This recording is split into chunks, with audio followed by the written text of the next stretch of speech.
What's going on here? No time to explain. Go!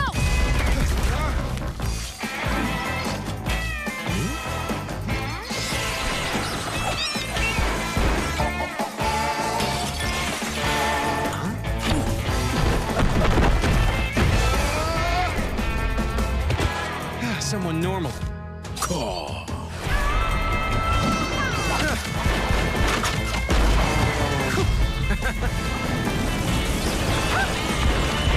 What is this place? Well, you got a vest-wearing cactus, grave-digging bats, and a killer biker crow. Oh, and if you stop to explain, you're a goner. Okay.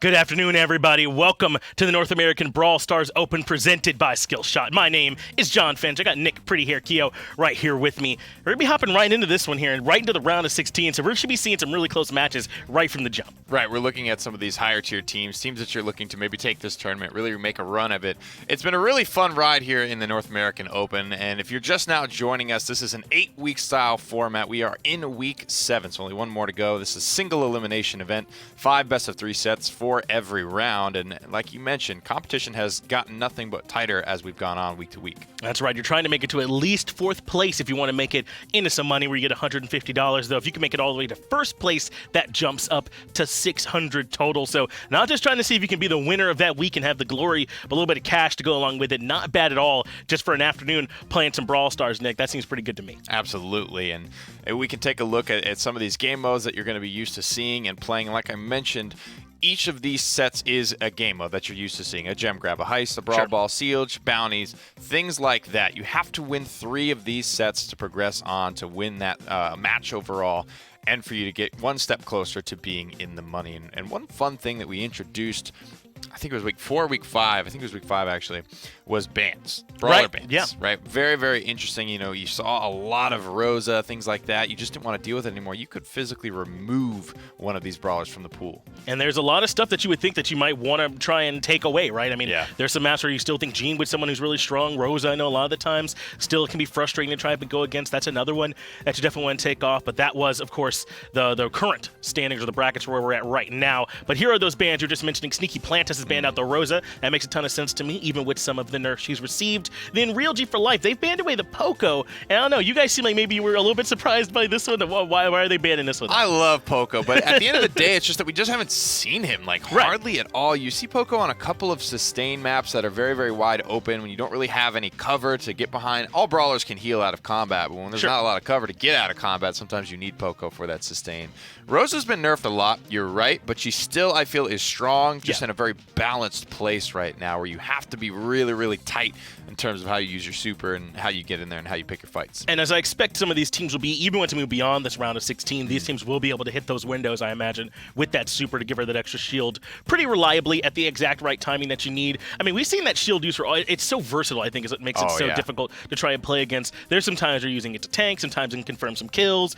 There's just so many different applications, and that's probably why they're taking that one off the board. But remember, throughout the round of 16, the very first thing we're going into is Gem Grab. It's cross-cut to start, but look out for that Minecart Madness number 2. Yes, sir. That's my favorite map. It introduces a whole new mechanic. Very, very fun to watch. Just because, you know, I'm playing it, I'm dealing with it, I'm sort of, you know, looking at these minecarts coming in, flying, killing people, but then I'm just like, I wonder how these guys in the tournament, just because I love to learn from players like this, right? Guys that are grinding and guys that are insane at the game. So watching them play around it has been a lot of fun for sure. And even in some of these matches, man, those carts will come through and they'll hit some people. So, I mean, it's so difficult to try and avoid it and everything else you have to worry about on this matchup specifically. But again, remember, that's going to be the second one that we're going to. We're starting with Crosscut here as that first map. So there is some cover, those kind of elbows where there is the grass. That's probably going to be some pretty high premium real estate to be in. Yeah, and there's one character I'm a little curious about today, and I'll maybe hold that thought, but Bo received some buffs. Didn't really see much of him at all, but I noticed a little bit of a conversation happening around Bo on Twitter, so he's one that I want to keep an eye on here today. It looks like it's going to be Piper, Colt, and BB for the Sneaky Plantas boys. Not quite the mirror match, though, with the Spike, Crow, and Pam on the top side of your screen. Yeah, Gem Grab is a place where Pam could feel so strong. I was wondering, though, if we were going to see more BB in a world where Rosa's not quite as strong, and it looks like that's going to be the case, man. She got a little bit taken down off her movement speed, but she's still definitely potent. That's right. It's pretty effective so far, what we've seen from Bobby. He's still pretty quick. It was one of the larger numbers in the patch notes, was that movement speed reduction. But of course, it's still very, very impactful. You can still tell when Bobby has his home run swing available, he is moving much, much faster than the other brawlers. Even Colt, whose star power is also just plain fat movement speed. Well, this is going to be Colt and Piper here in this one. OG and Squashy, who you're going to be relying on for these long-range shots. But Bobby is doing exactly his job, man. He's getting up there and knocking them back, keeping them from range. I'm a little bit surprised they put the gems on Bobby. A lot of the times you see him put it on those ranged ones in the back, but he's holding on to 6 right now. I mean, is that going to work for him? It is. You're right. That's a good point that you bring up. You know, when you have your BBs, your Rosas, things like that, ideally you don't want it on your melee brawler because they are the ones that have to get in a nice bubble from Bobby there, just blowing people up. But you're right, you don't ideally want to have them there. He has to then be careful about his positioning, things like that, but obviously it's working out so far for him. Whoa. OG even goes so far as to die because later in the game, once you have 10 and the countdown starts, that's when you do want them on your tankier brawler. Exactly, so kind of making sure they can put those onto Bobby. Gets up close range and nothing Spike can do from there. Bobby gets a clean kill. Pam can't afford to stick around either. See you later, Sir Alk, and that should be it. This first one grabbed by Sneaky Planners. Very. Honestly, convincingly as well, I might add. I want to say one thing that I've noticed Bobby does very well. Not only is he really good at the angles with the bubble ball, but what he does is using his home run swing to be careful to not knock brawlers out of his range of follow-up. You can see he backs people into walls, so then he can just kind of get them with the quick follow-up, the quick 1-2 punch. A lot of BBs in my games will just knock people, and then they just start swinging at air, and I'm just like, well, I mean, you got to think about that type of stuff. A lot of angles, a lot of geometry that comes into play when you play BB.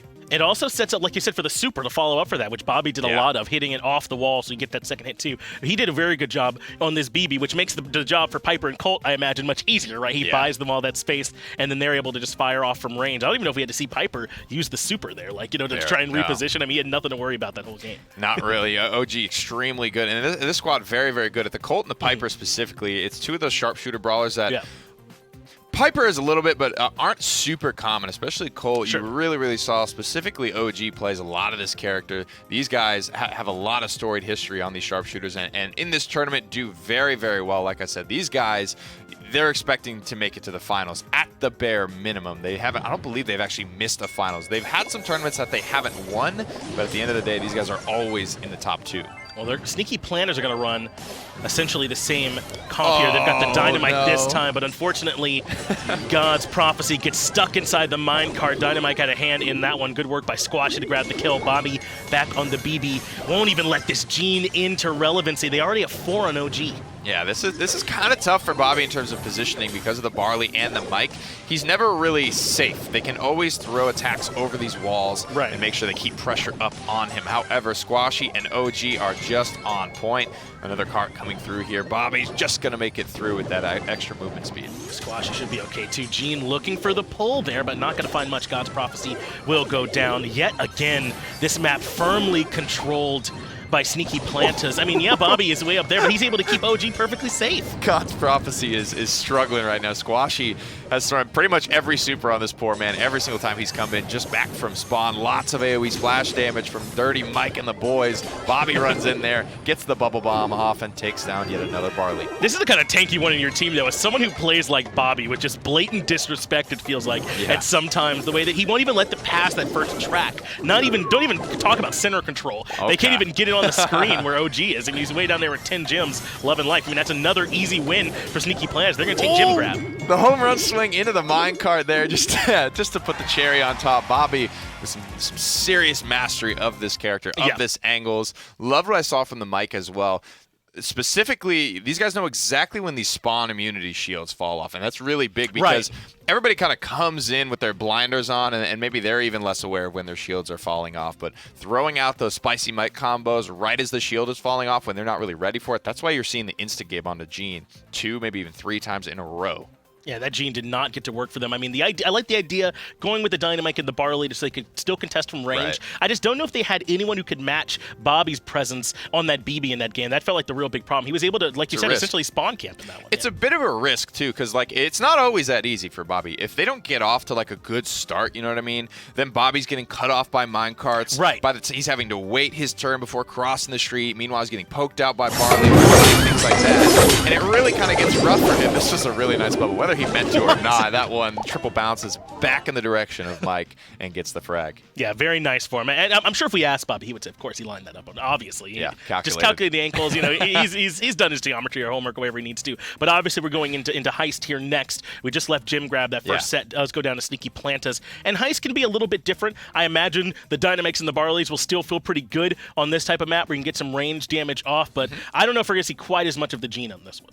Yeah, Gene is less about, you know, these more objective focused things. Right. Now, that doesn't necessarily go for Siege when you can actually yoink that robot away from where it wants to be going. But you're right, you don't see it much here in Heist at all. You will see your Mikes, you will see your Barleys. They do get so, you know, both those characters have incredibly high damaging attacks, but at the cost of them being hard to hit, slow moving projectiles, things like that. Well, as much as we liked Dynamite and Barley, we're not going to be seeing either one of them here. Sneaky Planta's keeping the same comp, rocking and rolling with the Colt Piper and BB, but Bobby's made it all the way back behind them. Good shots from God's Prophecy to shut them down, and to now have some opportunity to get some good damage in on the safe, but won't have all day long. God's Prophecy has been blown up. Interesting. Squashy goes right for the super there. You kind of have to be careful as Colt sometimes. You want to, you know, when you open up angles like that, his safe is exposed now. It's much easier to get damage on there. So it's just an interesting note that Squashy chooses to make that decision. God's Prophecy moves in, but OG had the super, able to move out of there no problem. Squashy gets one, and Bobby has controlled this front line. Now it's Sneaky Plantas with positioning here on that safe, and this is where BB can feel so good when her super can bounce multiple times on the safe. Look at these guys. Squashy, OG low from the backlines, but still not afraid to get involved to peel for Bobby. Bobby lines up a nice home run swing here, but he looks like he could be going down. Bobby, though, able to reposition enough. He's okay with fighting at this low HP, and look how well he uses the supers. I've been loving watching him here on this BB bouncing the balls, man. That's really what it's all about there. If you can get big damage there. Home run swings in follow-up range as well, but still unable to get any more damage out there or any more kills. But I would say an 82% offense is good enough for me. Yeah, I think I'd take the trade on this one as real G for life. Are now at least finally back towards mid-control. Shemi is able to get one, but Squashy responds back easily. Bobby closes the gap on God's Prophecy. Suddenly it's 2 for 1, and they've got control around the safe. Another bubble super ready to go. You can see Bobby sort of hovering around, waiting to line this one up. The pitch is good. Gets some damage not only onto the safe, he gets another supercharged off of that super. Wow. And it's a match over there. An 18% offense is all that is needed for the Sneaky Plantas to follow it up. Yeah, just so well. It's like, what, over 1,000 he's able to get into the safe, it feels like, with each one of those supers off the BB OG, even willing to use the Piper super to get in and do some extra damage to the safe there towards the end. They have not had an answer to this BB yet, man. I don't know if it's just Bobby's play or if she's this strong.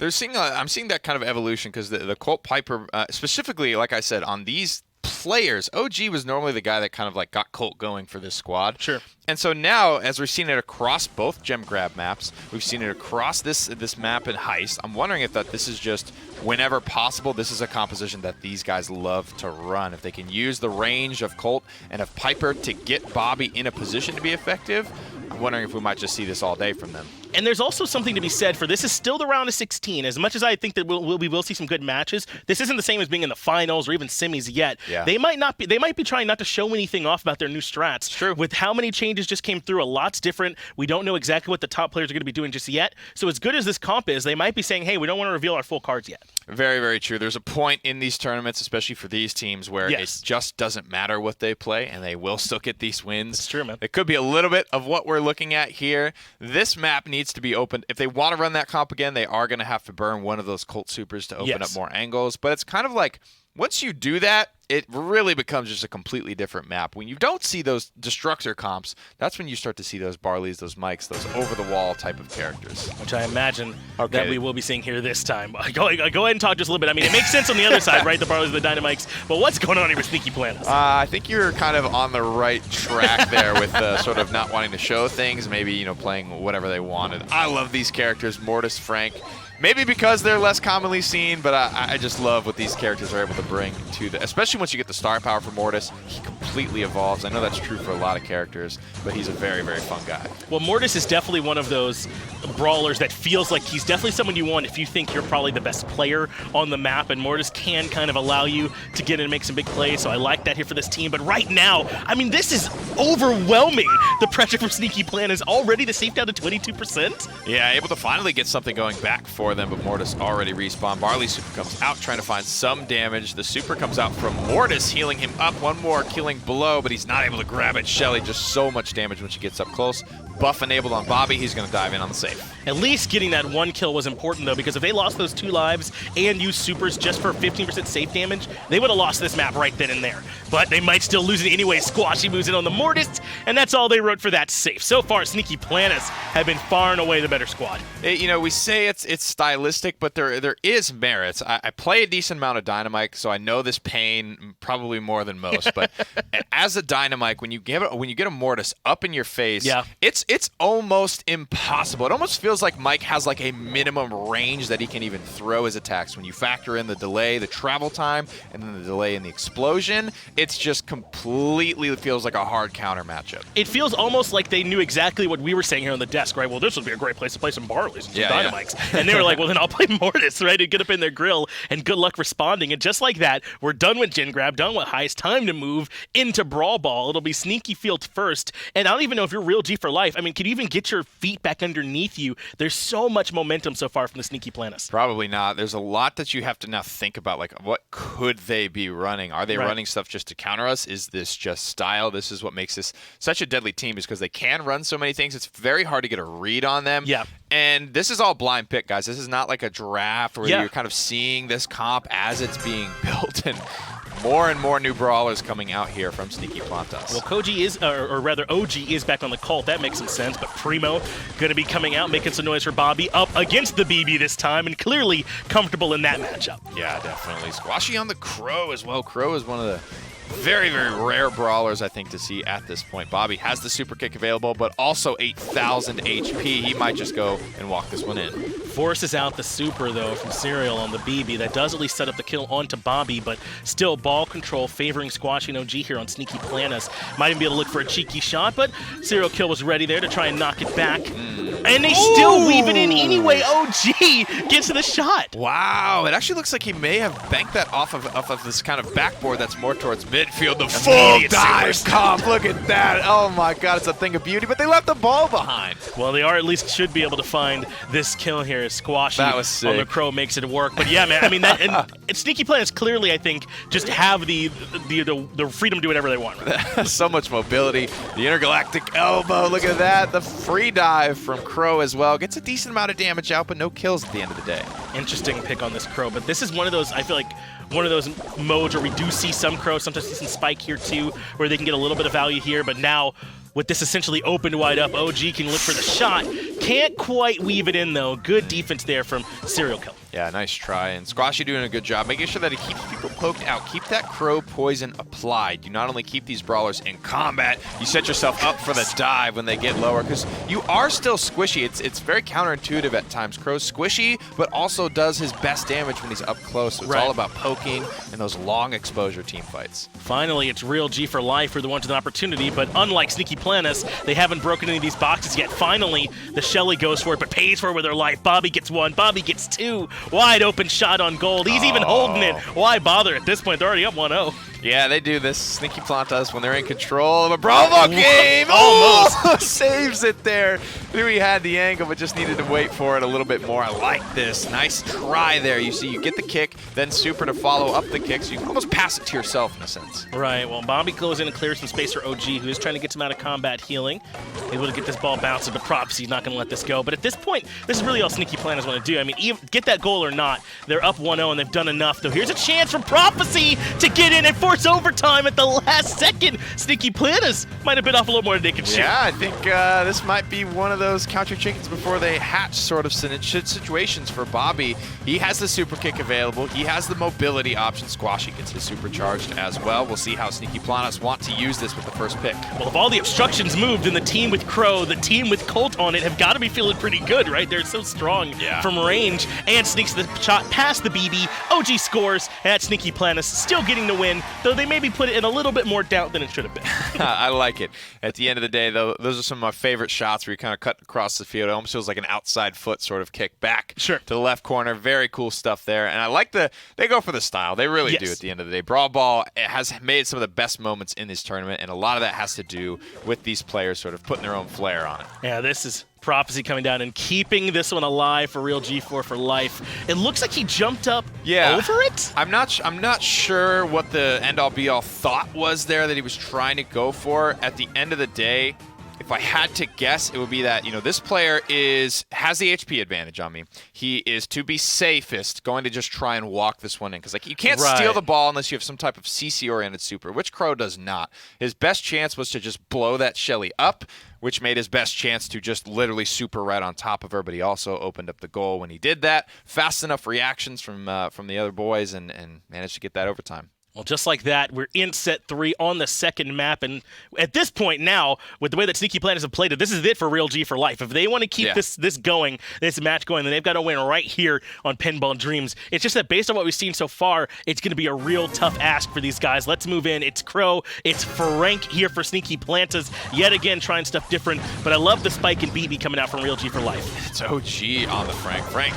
So much HP, so much damage, but all of his attacks, super included, come with the caveat that you need to stop and kind of get a little bit of a wind up there. Wow. He's playing the Rico. He knows the angles. Bobby with the first goal in about 15 seconds. Already on the board, and doesn't this feel a little bit like, okay, y'all think you go to overtime here with us and we don't come in and show you how it's done? Squashy finds a nice kill. That takes care of the blocks, and they bank another one in. 2-0 already. Sneaky Planets, the gloves are off. This game's done. These guys are very good, and I just learned something there. Even though that was like a 2-inch kick, that small little window where he doesn't have the ball opens him up to hit that super, but also get the ball back. So after the super completes, he's already ready to kind of line that shot up. And it's those types of really, really small split-second things. And all that's off the back of all right, Frank has his super. Everybody kind of scooted off to the right-hand side of the field. And Frank's Frank. Frank is one of the tankiest characters in the game. Yes. OG literally used the fear of God and the fear of Frank to win that game, to move everyone out of his way. And a very, very cool victory for OG and the boys. Yeah, I like what Real G for Life tried, man. I mean, they came in with their strategy. They had some map picks, I think, or some mode picks that made sense to me, but they could not adapt quickly enough to what Sneaky Planners are doing. And to be fair to Real G for Life, has anyone been able to for the most part? I mean, that's how strong Sneaky Planners have been throughout these various weeks. So I don't hold anything against Real G for Life on this one.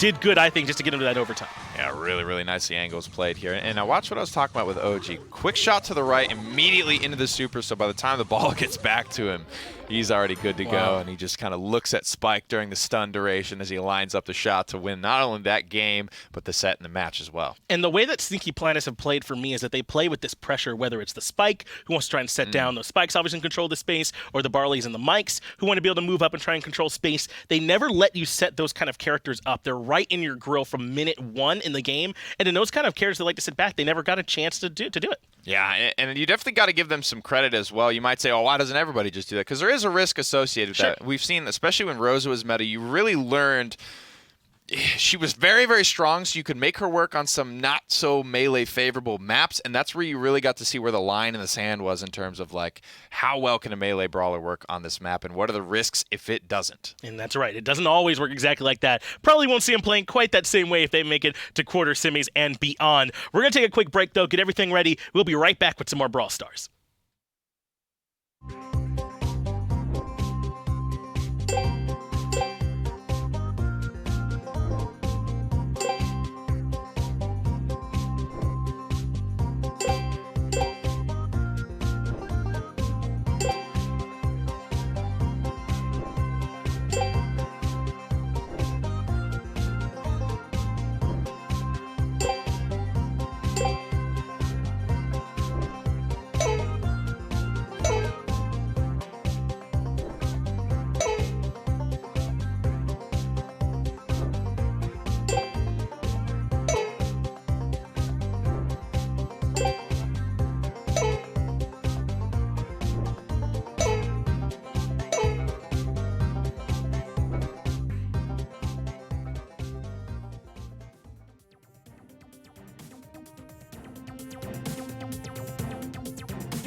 Welcome back to the North American Brawl Stars Open presented by Skillshot. Still Finn, still pretty hair here, as we are still also in the round of 16. So a lot of stills happening here, but this matchup going to be Turtle Gang going up against Mystic Hybrid. Yeah, and I actually don't remember most of these names from any of my previous weeks, but that's kind of like a fun thing to see. Sure. A lot of these names kind of evolving, some guys doing better, some guys doing worse, but at the end of the day, the competition just gets better and better with these open tournaments. And by the time you do get to the round of 16, make no mistake about it, every team definitely deserves to be here. That's right. Real G for Life probably just got a tough draw, I would say, against Sneaky Plantas. That's how good that team is. Likely, we'll probably see a slightly closer match than this time because of just how favored Sneaky Plantas likely were in that last set. So I expect this one to be closer. We should be able to bring up the bands here soon. But Turtle Gang banned out the BB. Mystic Hybrid, I believe, banned away the Rosa. So it looks like both these guys taking an eye towards some of these tanks. I wonder, in a world where Rosa was already a bit nerfed coming in terms of how often her shield got recharged, where are they going to go now that BB's gone too? It's interesting. I hope these guys have some sharpshooters in the Sure. tanks, right? There's not a lot of other viable melee brawlers. Like, you see some Frank, but again, I think as we get later on in the tournament, it'll sort of, peel back the curtain a little bit as to whether or not that was style or actual strategy from Sneaky Plantas. Right. If they were trying to keep their cards covered up, or they were trying to just, flex what they could do at the end of the day. But, all the weeks that I've seen, it's not been a ton of Frank, especially on non-Brawl Ball game modes, and we are still playing those same 3 sets. So you're going to see the Gem Grab, followed by the Heist, followed by the Brawl Ball, and then we'll get into, Bounty and Siege if necessary. That's right. We'll move on to those only if it's not, a 3-0 like we saw last time, but we're right into it. Mortis yet again. Piper picked up for Eric EX, and there is the bow. I know you were saying we might see a little bit more of him. Brock as well has been picked up too, but still mid-control, still up for grabs this early. Yeah, but Mortis is moving, and you have to just be careful with this character, and Bo already going down. The thing about Mortis is trying to save as much of your attacks for the actual fight as you can. Almost gets the kill there on the Dragon Sniper, but at the end of the day, Penny is going to be able to get the takedown there. Now, Penny received some big changes, specifically to her star power. Before, when her turret was destroyed, the bombs would just go everywhere. 6 bombs would fly up and just all over the place. Now, when she places down another turret or gets the kill, you can see these bombs are directly targeted at enemy brawlers, so there's a chance for some serious burst damage if you're not paying attention. Certainly strong, but Eric EX has been stronger. These Piper shots have been locked in. He's got 7 of the gems. 2 are there for Ash YouTube as well, so 1 more, and they will get that countdown started. But what did he do when Eric is this accurate on the Piper, weaving in the shots, and Blair Kid goes down too? Yeah, you have to be careful. Ash has been floating in the whole time, but now that he knows the countdown has started, just trying to rotate out or at least get those gems as far onto his side of the map as humanly possible. Eric has to be careful. Nice Piper super to not only get the countdown started, but stay alive as well. Exactly where Eric EX wants to be. The Piper's repositioned to the back with all the gems there. They're able to take down 1 more kill, and that really should do it at this point for Turtle Gang, and barring something spectacular, Mystic Hybrid just could not keep up this time. The Mortis creating space, but my man Eric EX could not miss. Yeah, he was really dialed in on the Piper, and that's what you have to be. Piper, relatively simple character. It's like a sniper. You just have to hit those shots, and that's pretty much it. Make or break with your Piper performance. I did like the Mortis as well. Didn't do a whole lot, but that's what the name of the game was. He just needed to float in this tiny little corner in this elbow and just be a presence. Just make sure that they weren't allowed to put. They all knew he was there, but there really was just nothing they could do about it. I love the idea of the Nita pickup too. She can fill in some of that space, obviously, with her super, with Rosa and BB taking both off the board. But how did you feel about the Brock on that map? I don't know that he had room to do very much at all, it looked like to me. Surprise! Maybe this is just how stifling that win was, but I was surprised that he didn't get rid of that little elbow that Mortis was hiding out in super and sooner. And part of that is, like I said, if the win was just so stifling, you don't get a lot of those salvos, barrages online, then you can't really get rid of that terrain. Or sometimes guys just, they don't show the propensity to want to do that. It's too much for them to want to spend a super to completely reshape the map. Everybody kind of wants to just go for kills. Brock is a little bit of barley with his star power and a little bit of Piper in terms of sharpshooting, but at the end of the day, he does neither as well as either. And he couldn't do either one of them in that match for them particularly. And I think you're right. When you're that far behind in a game, it can feel a bit rough to use a super maybe just to try and open up some terrain or trying to cut off the path a little bit as well for that Mortis. And for what it's worth, like you said, the Mortis wasn't even that impactful, right? So you couldn't justify spending that much on him, and they could not get back there to that Piper either. So just a bit tough for them. I think maybe just just coming in with the wrong brawlers for that kind of aggression that was coming out. And sometimes that happens. That's why in every step of the way in this tournament, you have to kind of know what you're going to do on this run. You can try and do your homework and say, these guys run this here. Maybe we should make this adjustment or something like that. But at the end of the day, it's blind pick, so you don't necessarily know what they're going to be able to do. You can make your best guess, but you run the risk of making that guess wrong, and then you're really caught out with something you didn't necessarily want to be playing, and you only played because of something that your opponent might have been bringing in. So that's why a lot of times you will see people focus on what do we do best on this map. Well, Minecart Madness should be the next one that we're going into. So if there was a lot to think about in the last one, now you got to also worry about those mines moving in, and even minecarts, and even with them even moving kind of a little bit slower through there now, it should be a little bit more manageable. We still seem to people get caught out. You don't have to worry about getting BB knocked back into them this time, of course, because that one's been banned out. So that does make life a little bit easier, but still, it just adds this extra layer that you got to think about. So I don't have a ton of data points on this map in particular, but the 2 times that I have seen it, Gene, or the first time I did see it, Gene was a big part of it because being able to time those magic hands to pull people into the minecarts was a very effective way to deal with it. The only differences in these 2 compositions is the penny versus the barley. That's right, and they've elected to do something kind of similar, just in a different look here this time, as they have agreed on the Mortis and the Gene this time. But look, they're both way far back. Almost looks like they've traded Mortises, doesn't it, with the way that they've switched all the way to the back line of this one. But in comes the minecart the first time through, right through the center. Might be some problems as Ash has made his presence felt, but Blair blows him up point blank, and they control 4 gems. Oh, just very, very committal there. At the end of the day, Magic Hand is going to be enough. Gene is so effective before his attacks actually split off and splinter to smaller, lower damage projectiles. So he really can be a threat to Mortis, especially once he gets down to that 3k HP range. If you get pulled in, he's just going to 3-tap you. And there is certainly a point where I guess you do feel good pulling a Mortis into melee range. We just saw it there in that last fight, as McLaffy is able to get close enough to at least take down Keenan. But still, the gems largely in control of Mystic Hybrid. They're all there on Blair Kid. Ash has not really been able to get back there to the Gene in particular, though he does find one more kill with McLaffy. Did a really good job there. We can take a look at that replay later, but kind of backstepping, baiting out that first attack, and then knowing that he had enough ammo to finish off the kill, as well as his super. Very nicely done by Ash. And neither team really has been able to establish firm mid-control. This time Ash just kind of barrels in and gets one done. That might open things up a little bit, but Blair Kid's the one they've got to find a way to get to, and so far this Gene has lived so safely. Now they can drop down the Barley super to try and keep that mid-control and be ready for the next gym spawn and start a countdown for Mystic Hybrid. Yeah, that countdown stopped immediately, though. As you can see, it's floating right around 9. Mortis dropped 1. Magic Hand is ready to go. Blair Kid, he kind of just has to stay out of this fight. It's too risky for him to get in there with 9 gems.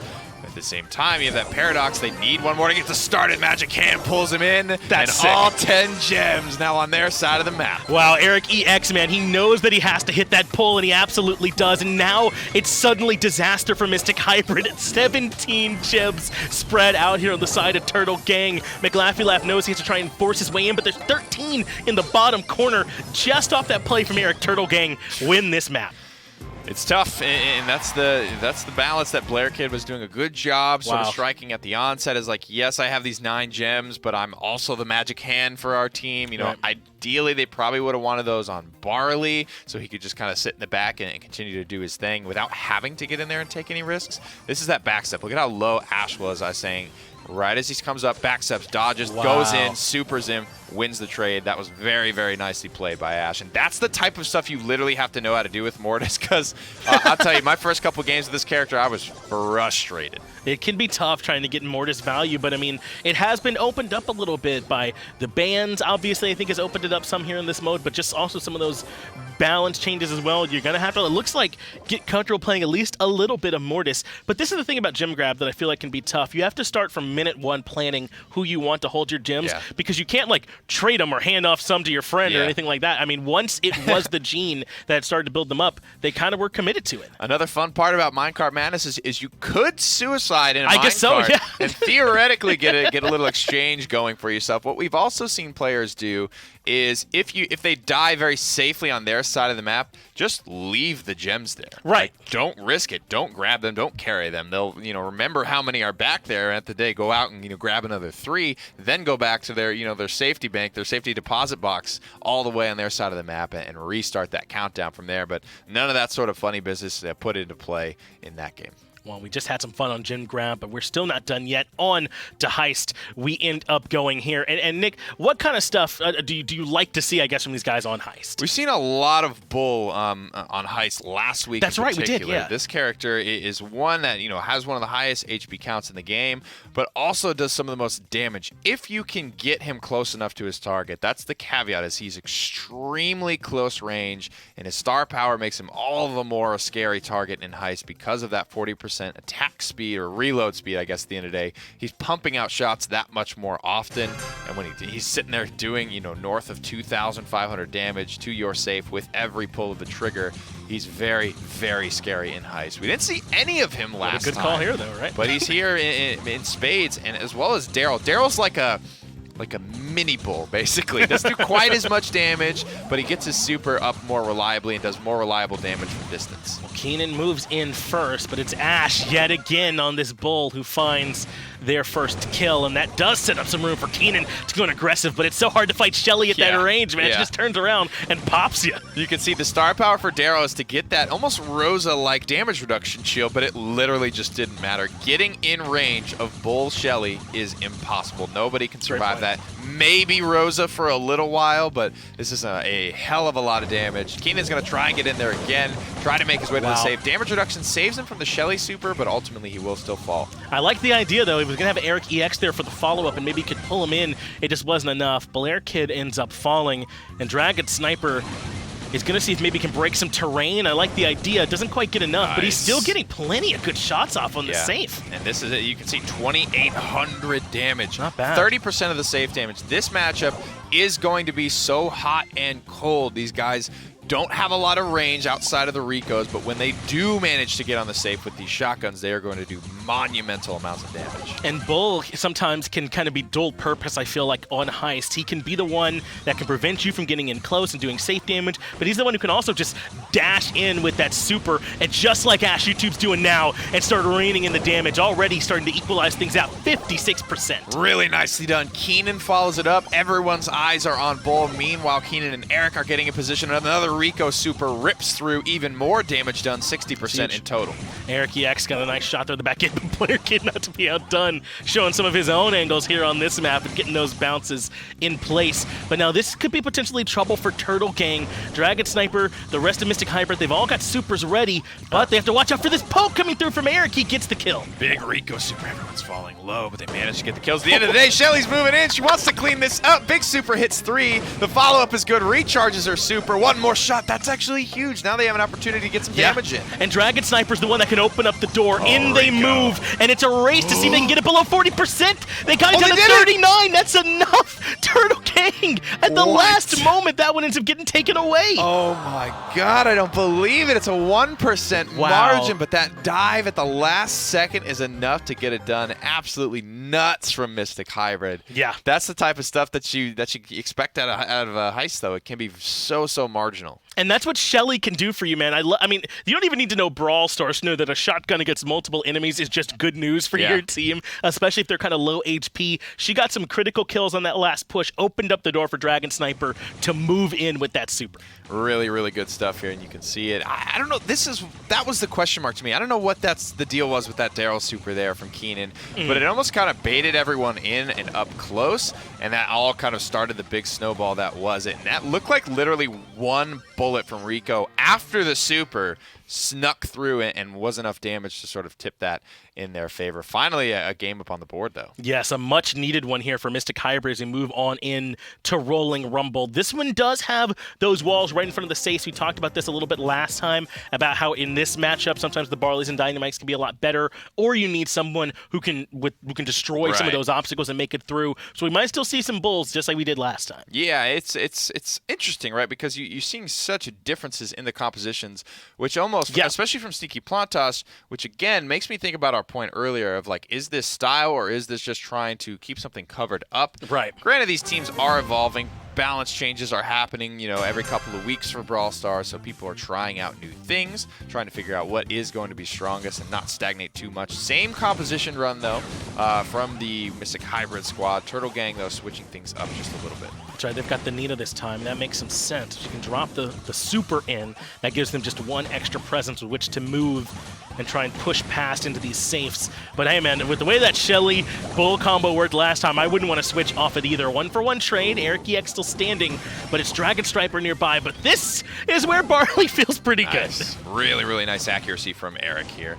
Tries to get one more up there, does actually land that. You can see Barley does about 5% of the safe's HP with every single attack that he throws. Man, this is just the kind of map where you just love a Barley, keeping them from moving in as well, but all the way to the back line, getting in safe damage is Ash YouTube. He did 20% of that by himself. Only 5% came from the Barley. Oh God, it's the dream. He has Berserk active as well. If they allow Ash to sit up here, he's going to do so much damage to this safe. He's Berserking the whole while. Shelly is going to eventually respawn and push him out, but he gets a ton of damage done in the meantime. Eric EX does a good job, though, at least keeping Dragon Sniper off. It looked like Dragon Sniper couldn't decide if he wanted to commit to safe damage or maybe wait for some of his team to show up, and kind of sitting in between, Eric EX was able to thrive. Ash literally just died right now. The guy that we were talking about, you know, almost a full 30 seconds ago. He's respawned now. He's ready to play some defense, but if nothing else, keeps this Shelly up here and busy and is essentially running the clock. They're in the lead right now. If they're just running the clock and staying in control of this game, then they keep the ball in their court. And that's what I love about games like this. I mean, it's so easy, I think, to talk about how well Eric EX is hitting these shots, but think about all the space that's being bought from by the way Ash stayed in the backline and by the work Keenan's been able to do too. Of course, you got to hit the shots when they line up, and directly into the safe goes Dragon Sniper, though Ash is there to defend. They still hold on to the safe lead and win the fight. Ash has the super available. Hiding in this pocket. He might wait for everyone to sort of like push past him, and then as soon as they're not in position to defend, dives in, gets some big damage out, dies almost immediately, but with these shotguns, that's how the DPS phase goes. It's extremely hot and cold. Well, this is what I mean about Bulls and how versatile they are on this map. One moment they're defending, the next moment they can charge right in, break down all the barriers, and get a bunch of damage. McLaughy Laugh, I like what you tried there, but Dragon Sniper won't get much time on the safe. He falls, and this one's looking all Turtle Gang, even the Barley Super, just to add insult to injury. There it is. Nice stuff. They might actually kill the safe. The match ends saved by the bell here. That one goes on the board for the Turtle Gang. Very nicely done by Ash YouTube. There's no funny business, no comeback mechanics, things like that in Heist. You're just in the lead when you're in the lead. They do a really good job playing safe, staying in the lead the entire time, and not taking really many risks after they get that, 40-60% lead. And this is what you were talking about before we even started this Heist map here in the second set, was how strong Bull can be on this mode. There are multiple times where we saw Ash chilling by his own safe, making sure that if Dragon Sniper came in, he blew him up immediately. But then there were also times when he could just sit in the back on the enemy safe, and there was nothing you could do. You had to wait on respawns to maybe hope you could win that 1v1. Bull's so versatile on these types of maps. Maybe not as much on Bridge Too Far. Do you still want him here where there's not as much covering the safe? Actually, no. Bridge Too Far is a very, very, I don't know how I want to put this, almost pigeonholed into what you run here. It's a very, very vacuum 1v1v1. Right, when you're laying in a lot of times you'll see, what characters they are can, change a little bit, but at the end of the day, most of the time, it's two sharpshooters and a Pam. We only see that on one side of things, so running without that sustain, the Turtle Gang have taken the risks. Again, it's all about the risk reward. If McLaughy Laugh can win this 1v1 and get his Pam turret down first, then they probably just win the game. And remember, McLaughy Laugh can put it near that wall in between his lane and Blair Kid's and kind of keep them both topped up a little bit. That's that huge advantage that running a Pam can do. But look at this poke trade. Eric EX just hitting more shots. Blair Kid goes down first. Look how healthy Bo is still too. They're not the team with sustain. They're just winning the poke. They're taking the risk by not running the sustain, but it's literally just a problem of range. Ash is outranging this Pam. Cannot get any of this damage out here. So close. Eric hits two back-to-back snipe. Grabs the kill. Dragon Sniper falling extremely low as well. Ash wins the trade onto Pam. It's a close race still. Still could go either way, we'll be honest, but a 33% lead early on. Blair Kid has the ultimate forced up. They're going to group up on this right side lane and try and push down Ash around McLaughy Laugh's ultimate here with the Pam. It does work and get them some position, but still no safe damage at this point. This is getting messy here, Finch. The walls are coming down between lanes. People are rotating. Big salvo comes out, gets Brock.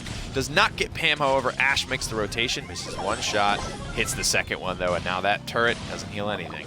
Still, though, clearly the safe advantage has been all Turtle Gang this game. They've gotten 33%, make that 38% worth of damage already done. Eric moving in along with Ash. They want a little bit more damage. They don't feel happy with it. Still have the Piper super waiting and the pot shot turnaround. Blair Kid goes down yet again. Mistimes the shot there. You can do that. You follow right up on Piper Super. You can get a guaranteed shot on it, but he mistimes it. Now it's looking like this is, you know, full dive type of territory. 5% left on the Mystic Hybrid safe. This is for the set. Whoever wins this game is going to take the heist set. And remember, this is sort of like in the end of a hockey game when you're behind, you take your goalie out of the net. Yeah. They're just kind of trying, we got to get some safe damage. You don't have enough time to play this one heads up anymore. McLaffy does help pin down Keenan, and maybe they can get in some safe damage here. Just go for it, Eric. Eats the rocket, but gets the snipe off. Manages to get the kill onto the safe.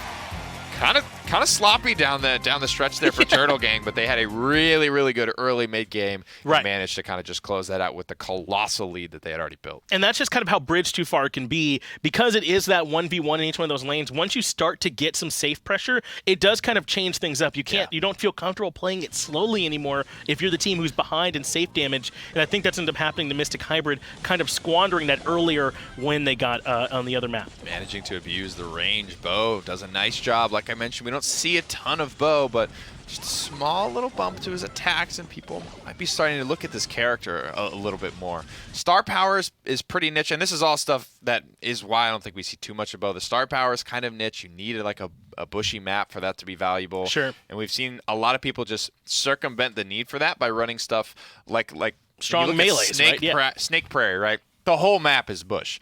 People will run stuff like Jean and Terra, very, very cone, long-range attacks to get the same information that Bo would have given them. Yeah. And then they also bring a very valuable teamfight ultimate, which Bo doesn't really bring. That's right. His kind of, like you said, the thing that he does super well, you don't really necessarily need him for that in particular. But that's going to do it for Heist. Time to move on to Brawl Ball. And now if you're Mystic Hybrid, man, you got to take the gloves off, leave nothing left on the table. If Sneaky Planters are saving things for the finals, then Mystic Hybrid no longer have that luxury. Whatever they got to bring it out here right now on the Brawl Ball. Definitely. Brawl Ball, super, super fun. My favorite game mode to watch. Really? Okay. You get to see those lesser seen brawlers. You get to see your Franks, maybe your Mortis. I don't really know what these guys are going to bring out. They've already shown the ability to bring out Mortis. The small little buffs, those 4% dinks for Bo, the 4% reload speed dink for Mortis is all stuff that might see him brought out, but not here, not now. Slight differences in the compositions, though. You're seeing the Tara and the Shelly versus the Leon and the Jessie. Ricos for both sides. And you're not wrong at all when you said we're going to see some lesser-seen brawlers this time. Eric, though, no matter who he's on, just kind of wins it. Keenan is way under the back line, gets the shot, too. That's 1-0 already for Turtle Gang. I mean, I know you said you'd like to see some strats, but I don't think that's it, right? and without even firing a shot is the scary thing at the end of the day. Just the presence of the shotgun. Same thing we kind of talked about with Bull and some of these more potent, close-range brawlers. Shelly brought some of that there, and it was because, like we saw when Frank put the fear into his opponents and everybody sort of moved out of the way, he just said, well, okay, I'll just walk it in then. McLaffy Leon's going to have a shot on goal. That makes it 1-1. All of a sudden. So Mystic Hybrid looking much more competent, I feel like, here on Brawl Ball so far, which is a bit surprising to me. This doesn't feel like one of those modes that you would prioritize like you would with things like Siege and Gym Grab, but they're clearly comfortable here.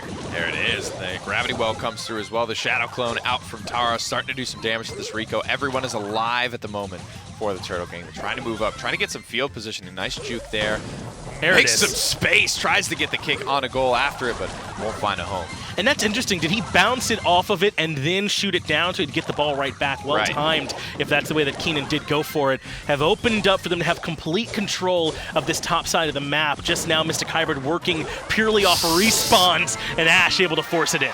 Nicely done there. It's kind of funny, actually. He basically kicked the ball to Dragon Sniper, but Dragon Sniper was in the goal, and then the game's just like, oh, wait, no, I'm where I need to be. Ends it right then and there. Nicely done. A lot of cool things back and forth. You got to see some of those lesser-seen interactions, like Leon kicks the ball out, pops his super for the move speed, and walks it in. And because I've never seen that in game, so I'm wondering if it's just like an invisible ball moving alongside it as Leon does go full stealth when he's in his super. But that's what we were talking about. First round, it's all about just the threat of Shelly being there with the shotgun. Nobody felt good about getting near her. Then she said, oh, I could probably just win the game.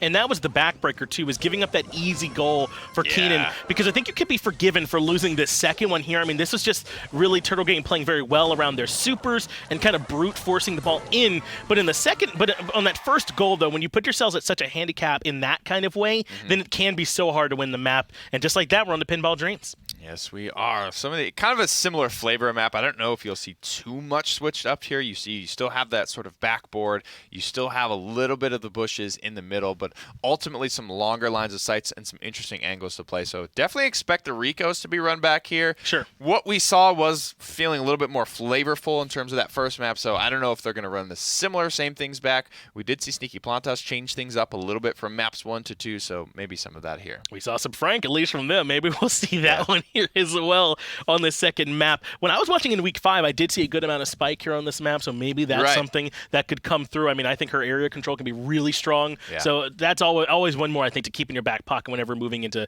Brawl Ball. Spike was a superb answer for Rosa, and I think it's kind of like those two are going to go together. You see some Rosa, you're going to see Spike. You're not seeing Rosa, you're probably going to see a little bit less Spike.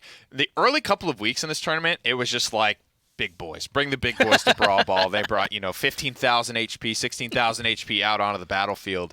And a lot of times you just saw people walk it in. And there wasn't really a lot of the angles being played, not so much of the strategy that we're seeing now in these later weeks. And for whatever reason, I've come to learn that Brawl Ball isn't the favorite among the competitive scene in terms of their game modes. And probably that's part of why. Like, those strategies just weren't there in the early weeks. All they knew how to do was just walk it down mid with the big boys and get those goals scored. But now it's honestly turning into a much more interesting thing. You're seeing these combinations like the kicks into the supers from Frank. You're seeing Leon's for their movement speed to be able to kind of skirt around the field, and very, very cool stuff overall. I think so, too. Maybe we'll get a chance to see some Primos in here. He does kind of fit the bill in terms of being able to break down some barriers and have some HP, but that will not be the case. Piper, Mortis, and Dynamite down here for Turtle Gang, whereas Mystic Hybrid have got to grab this win. Remember, if they lose this one, it's just over for Mystic Hybrid. Ash hitting some really, really nice shots here.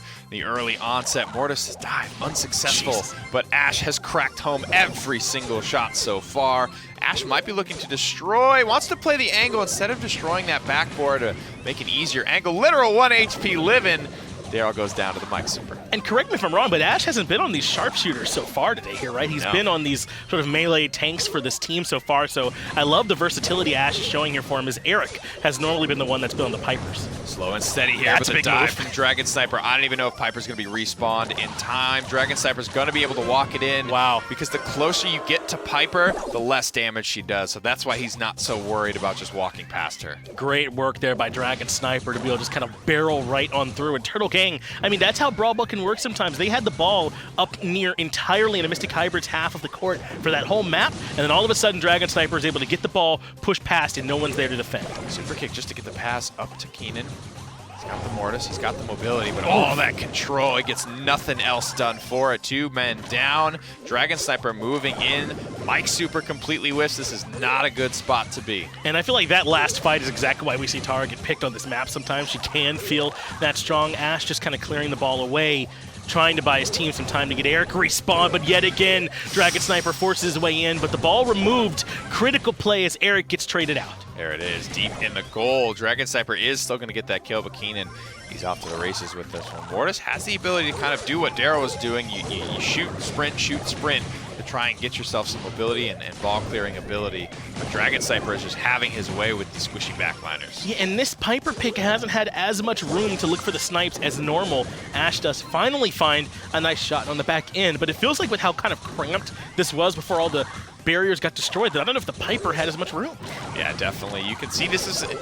It's funny to say, but it's almost like a late-game Brawl Ball style of comp. They need to get this ball moved upfield. They have the opportunity to get this score now. They've invested in destroying and opening up this map pre-overtime, and it finally pays dividends for them. Well, now with 10 seconds left, overtime looking extremely likely. Almost feels as though these two teams have both accepted that fact as well. All this barrier should come tumbling down, and Dragon Sniper wanted to be in position. What a play! Gets right past Ash and snipes it in. What an actual god. That was so sick. perfectly timed from Dragon Just Sniper. loop that for me, please, if you guys can, until the next That's map. going to need a replay for sure. We want to watch that one slowly as well, Right. because it's literally as overtime is happening, all the cover on the map just goes away. He's already rolled in to grab the ball and already kicked it downfield, and it's almost like the cover just got out of the way just in the nick of time. Well, very nice. I wasn't expecting that. No, me neither. And both the teams were playing around the overtime change, right? Because everyone stays where they're at, essentially. It's just that all the obstacles come down out of your way. And so Dragon Sniper saves that dash until the last possible moment and gets just past the Piper on Ash on the Piper to get the shot. You can see the Mike Super goes out there, doesn't hit anything in these last couple of critical seconds. The decision's already made. Super's in to get the dive, kicks it over the top. Hold the phone here. That was actually Ash's super kick. Wow. Did you see it? Because I saw the gold smoke coming off of it. So Piper was trying to super away from that Daryl diving on top of her, but Ash had already kicked the ball, or Dragon Sniper had already kicked the ball to that Piper. So when Ash goes to leap away, he actually just super kicked the ball into his own goal. Unfortunate. They kind of end up forcing that one on that 600 last IQ play, That's dude. crazy. Watch this. Kicks it to Ash, and then Ash tried to super away and just self-golded, dude. Of course, yeah, because when she tries to go up, just unfortunate timing. Wow. And and in that situation, if you're Ash, it's so hard when you have Daryl dashing at you to think the right thing to do there is to stay in the line of fire, but it might have been. Yeah, there it is. Back into game here. A couple of seconds already off the clock, but that's all good. No goals have been scored. We had to break that play down. Of That course, was yeah. insane. Ash, very, very tanky, 8,100 HP, has the opportunity to walk this one in, but plays it patiently, waits for some of that map control here. Will he have the HP to get there? Gravity Well says no. Well, if Primo didn't, then very few would have. I like the idea from Ash, just not enough. Eric and Keenan, though, still pushed up, and they've got a chance for the shot on goal. Just walk it in. That's one for Turtle Gang, threatening now to send Mystic Hybrid home. Nicely done there. Penny Turret goes down early on. The threat of this bad boy, it hits extremely hard, but it won't hit you unless you sort of forget about it and strafe back into where it's shot already. Very easy to avoid unless, like I said, you forget. Well, already they've gotten 2 kills. That means it's all on Dragon Sniper, so he goes right to the ball to try and make sure they can't push beyond him. But Primo has the super, and he goes, and 2 kills gets it done. Turtle Gang win the set and the whole match. I love that play there. The Intergalactic Elbow, probably one of the best named abilities in Brawl Stars. Very, very fun. It sort of has that style from Daryl, like you can kick the ball and super after it, following up, passing to yourself, but Primo has the added flavor of destroying whatever he lands on. So he opens up a brand new angle that wasn't previously there and gets the damn thing done. I'm surprised we really hadn't seen Primo up until then, but this is some of those areas where he can feel so strong. A bit of a misjudgment there from Dragon Sniper. I think he was expecting to get the kill and prevent the pass, but because he lived, he left the goal entirely unattended. Ash did a really good job playing defensive pretty much the whole time, and the reason that move from Primo is so safe is because of the knock-up associated with the Intergalactic Elbow. You know that when you land there, nobody else, even if they had that ball at that moment, when you have any type of CC with your super, it takes the ball, it strips the ball, they lose it, then you can pick it up and walk it in. Yeah, good recognition there from him, and really just a good game all around from Turtle Gang. Man, that was awesome. Mystic Hybrid put him to a couple of close ones on that, but they just could not close it out. I thought we'd see a slightly closer one, and we did, but it just was not quite enough. Turtle Gang will be moving on beyond the round of 16, but we still have way more Brawl Stars coming your way, believe it or not. So refresh your drink, whatever you got to do, they get right back here for some more Brawl Stars.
Welcome back, everyone, to the Brawl Stars Open North America edition, of course, presented by us here at Skillshot. I'm Dolson, and joining me for the next block, of course, is Tom F. Battinger. A fun set of games already to start off. A few matches going the full three, but up to this point, still just some 3-0s. Not surprising on your end? Not too surprising. I mean, this is, of course, the North American Brawl Stars Open. We've seen what's been going on for 7 weeks in a row now. So it's been a real bunch of competition. What I was excited to see, some of the weird picks. We got to see Mortis come out and him do his thing. Poco banned. Less happy about that, but more happy about some of the more the more diverse thought processes out of our teams here today. So I gotta like that at the end of the day. But also, like I said, this is our 7th week out of 8 single elimination, and of course 5 best-of-3 sets per match. Hopefully every one of them will include Brawl Ball. So one more week. Next weekend, you can still sign up if you want to try your hand at grabbing one of these beautiful prizes here. First place goes home with a cool $600, $300 for second, $150 for both third and fourth place. And a lot of these teams are starting to become very tried and true as far as you tend to see some of the same teams as you go on here. In the quarterfinals, Heist, Siege, and Bounty are your guaranteed maps, Gem Grab and Brawl Ball if required. What have you seen maybe in some of the balance changes? Have you really seen any brawlers start to come to the forefront in this week in particular?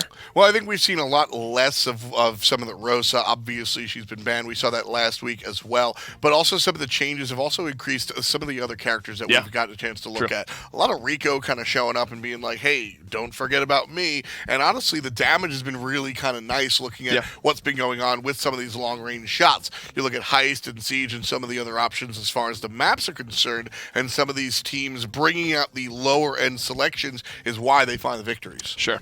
We can take a quick look at the bracket and see where everything stands up to this point. Of course, moving on to the quarterfinals, we're going to have Turtle Gang, Nova Esports, Purple is our first quarterfinal matchup.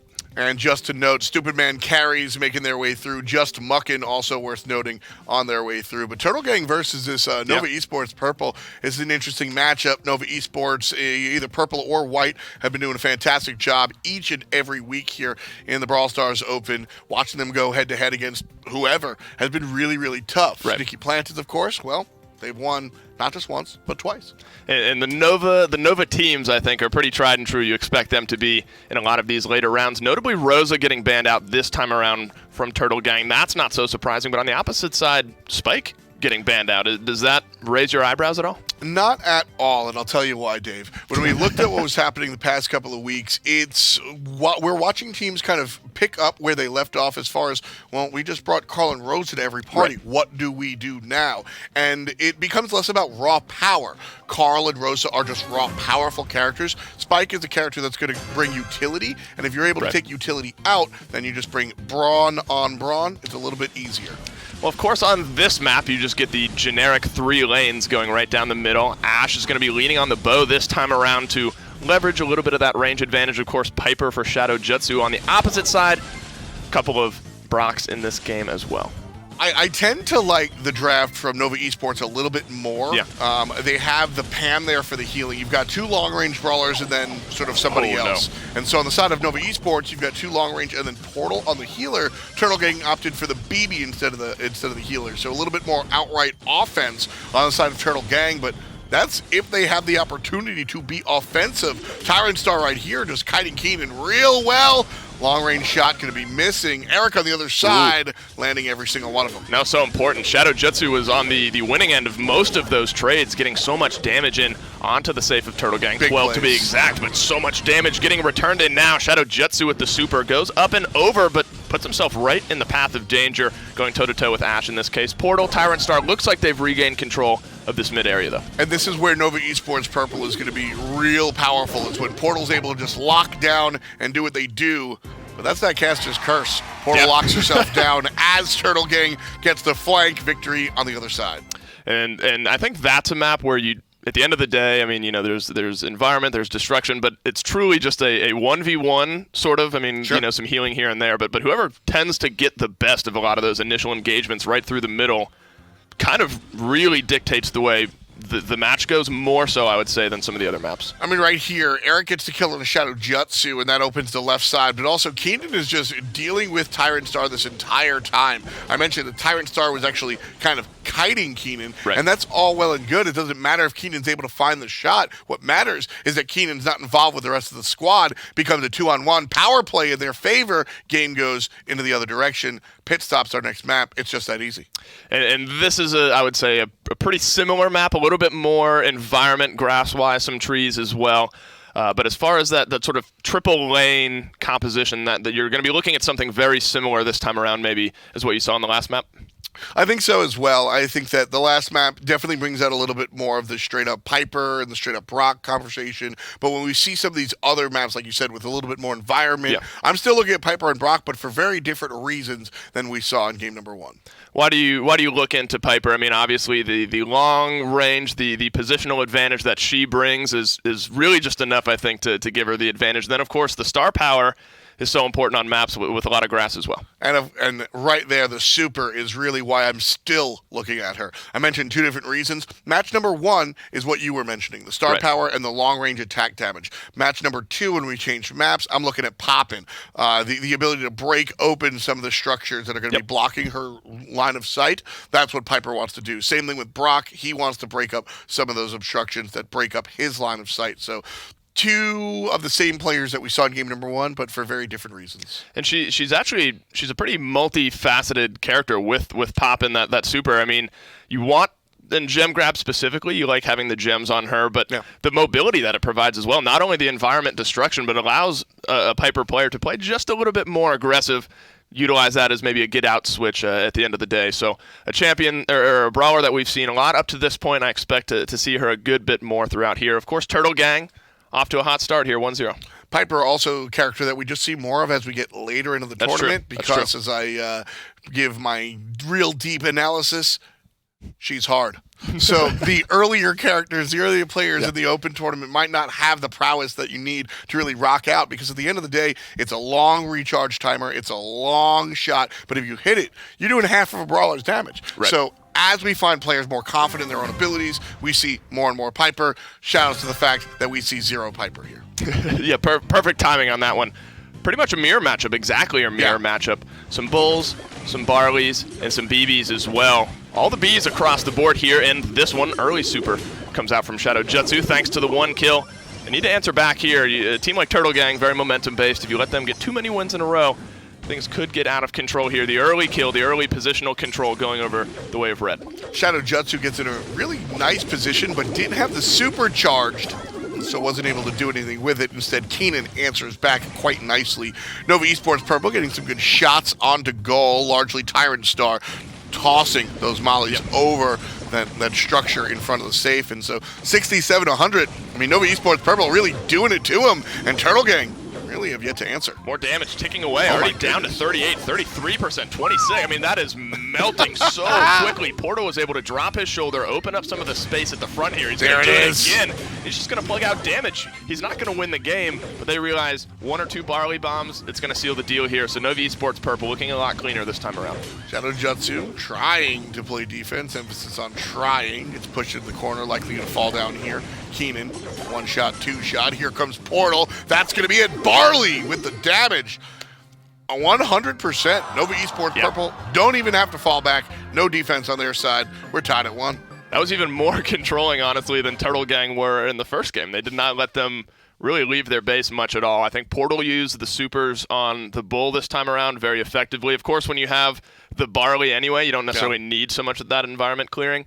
But the way Portal was able to quite literally lower his shoulder and charge in, open up space for himself and Shadow Jutsu, and then that just leaves Tyrant Star. There's too much focus on the other 2 guys, and Tyrant Star just sits back and throws out the bombs. This is a real interesting one to watch, Dave, because both of our teams here had the same composition. So it's really about how you push your buttons or how you tactically move around the battlefield, perhaps more so. The big difference between the losing team and the winning team is the fact that Barley was taken care of. That long-range Molotov cocktail, we saw Nova Purple wasn't able to really get in position to deal with that amount of AoE damage, so they weren't able to get on the offensive.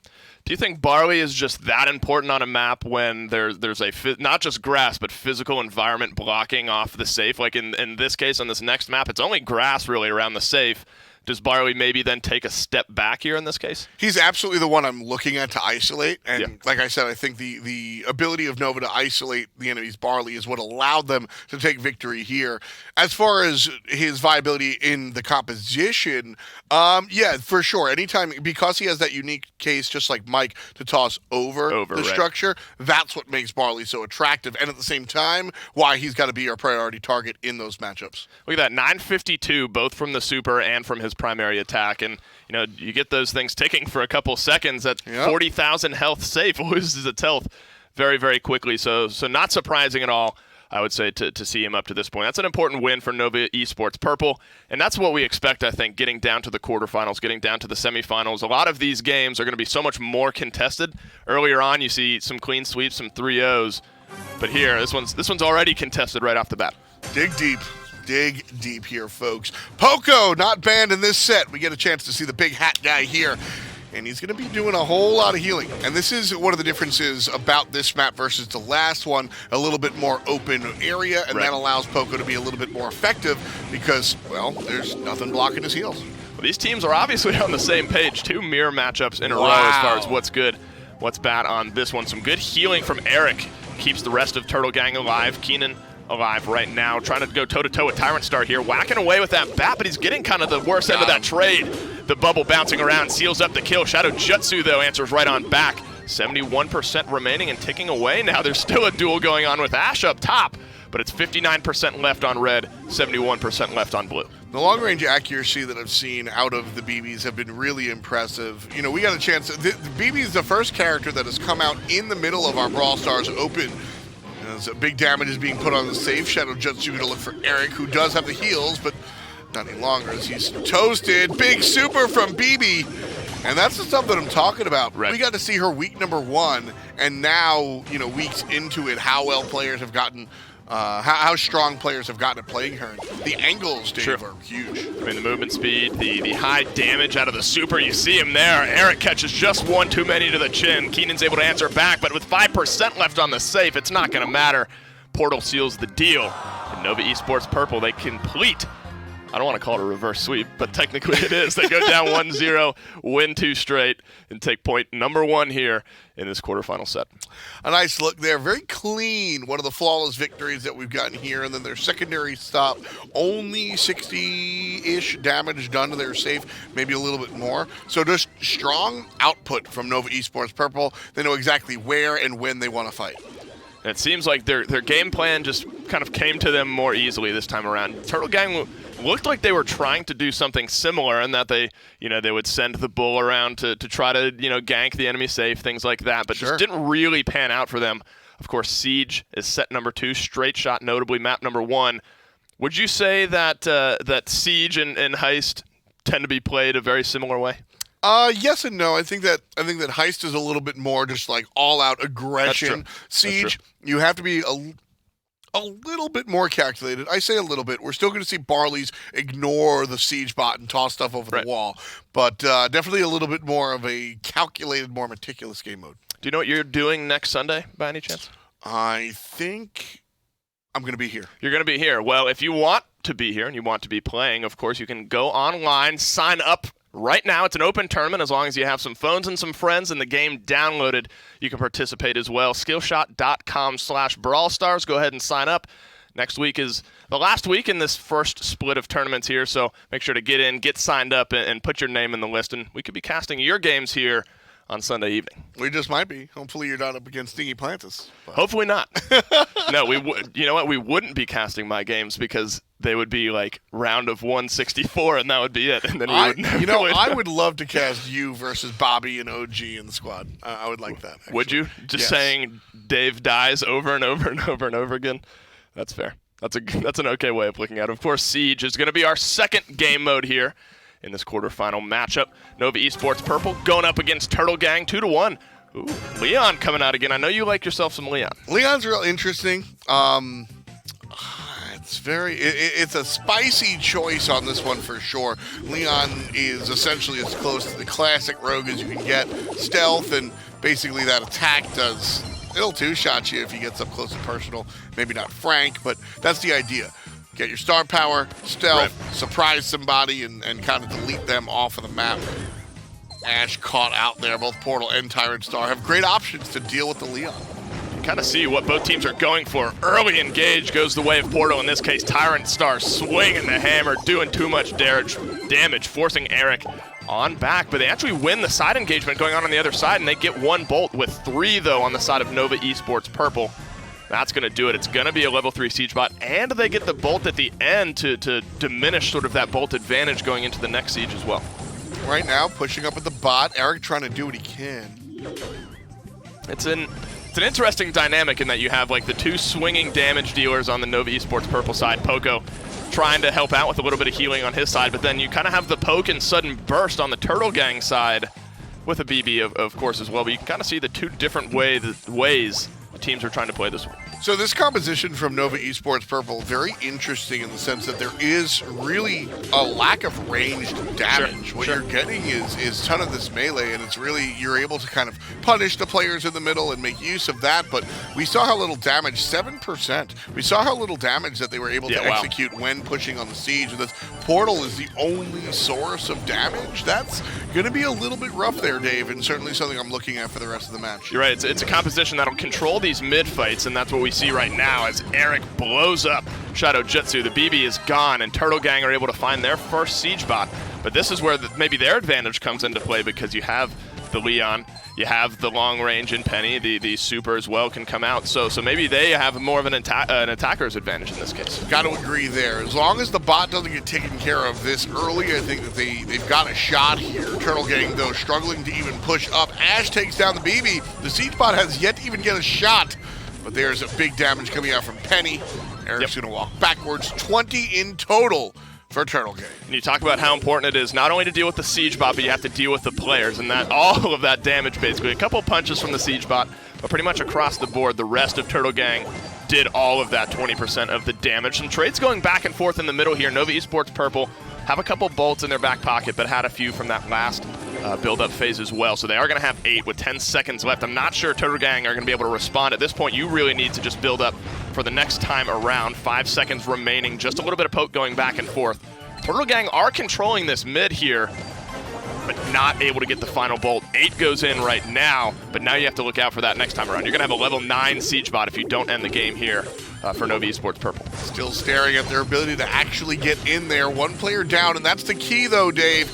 If Nova Esports can get the kills here, they have the clear shots on goal, and they can pretty much take it from here. The problem is that hasn't been happening. Tyrant Star starts it up, and it's a little bit too late. Nova Esports Purple get a little bit again, just 72% in total up there. Both teams have done a great job, I would say, controlling and defending against these siege bots, zoning them out, making sure that they don't get in within punching range. Only a couple kills really traded back and forth throughout most of this. 1 for 1 in this case. Keenan, the beneficiary on the side of Turtle Gang. And they have a very big siege bot in the making here with 15 seconds left. They have a 12-bolt lead, good for 14 bolts total. I'm pretty sure 10 seconds left. This could be over on the siege. I'm pretty sure Turtle Gang are going to get the next siege bot. You think?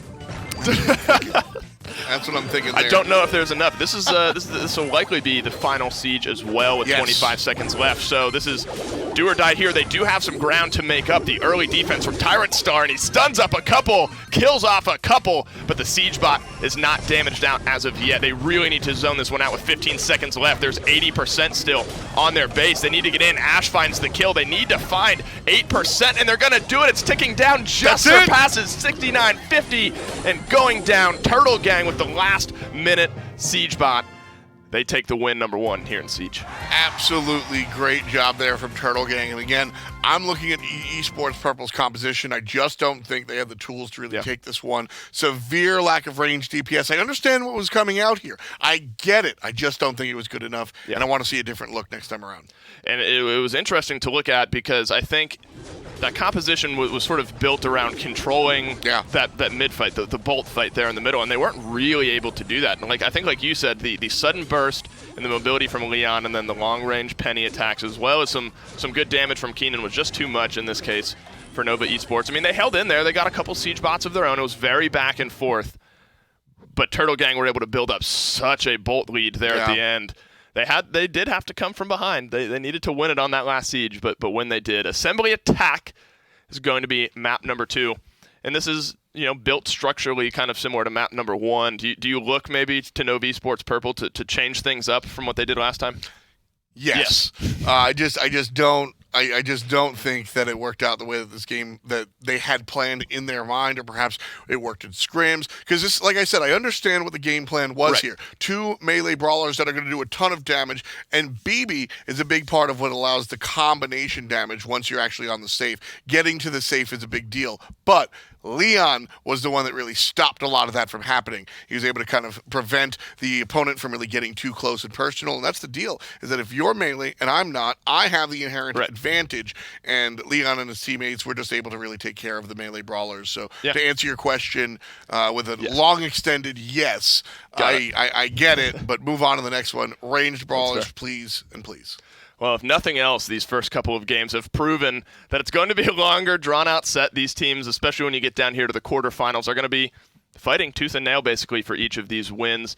I think, actually, if I want to go back to the Leon thing, it's kind of interesting in that you have to play him up close and personal, given the way his super is, the sudden burst. He does have some poke, but really being able to get in, get up close is so important, especially against melee brawlers, who is still able to come out on top. See, that's the thing, and this was a really good adaptation from the Leon player, excuse me, I forget who locked it in, was that they kept their distance. We didn't really see too much of the rogue-like play. We didn't really see I'm going to go into a bush, I'm going to get my star power, I'm going to stealth, I'm going to loop around and delete Piper, because Frank just has too much HP. You can't do that to a Frank. You're going to have a problem doing that to a BB as BB tries to run away. So really what we saw here was just kind of shoot stuff from a distance, not exactly where Leon is made to be played, but absolutely where the player needed to adjust for the game they were given. And so a total A+ there for the Leon.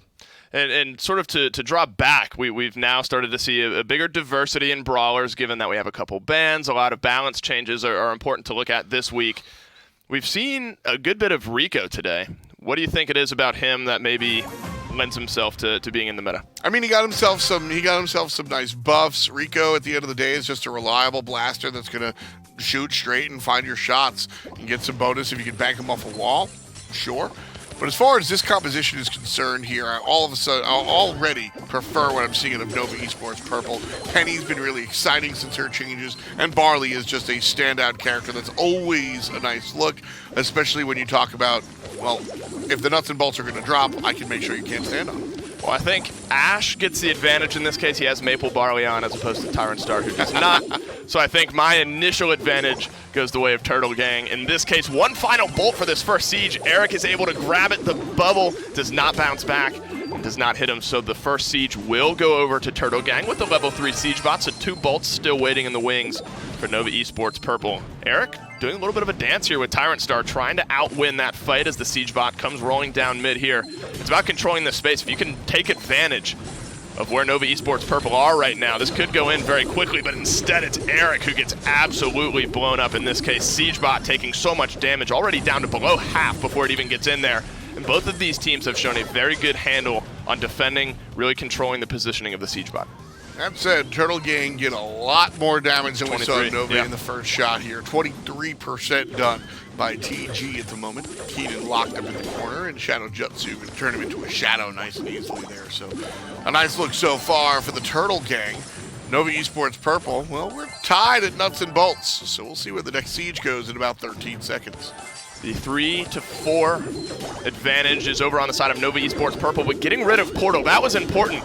The Penny Cannon actually trades out a kill after Portal got killed off, and that provides so much extra utility. So instead of it being like a 3v1, it was a 2v2 there in the middle after a couple kills get traded back and forth. Nova Esports Purple make good on that 2-bolt advantage to the tune of a level 6 siege bot here, down to about 96%.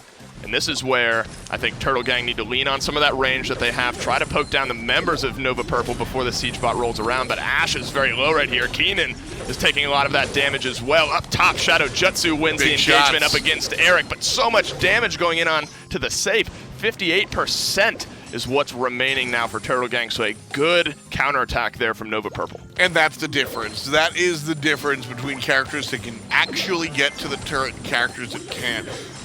BB's fast, doesn't have a bold charge, you know what I mean? So you've got to look out for that.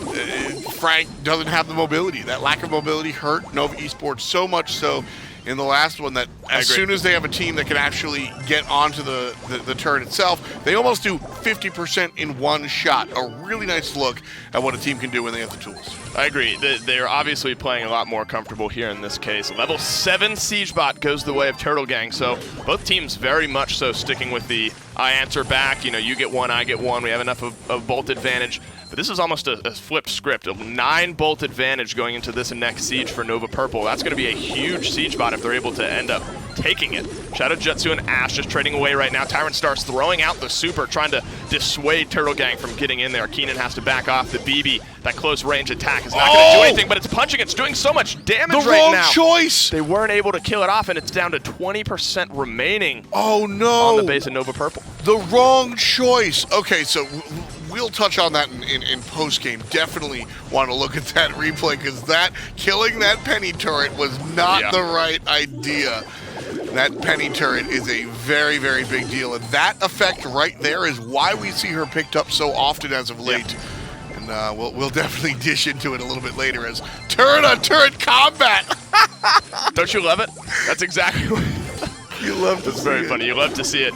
Here in this case, it is going to be level 12 Siege Bot. This is going to be the last siege, but 12%, they're actually getting damage on the base of Nova Purple before it's allowed to get out and move forward.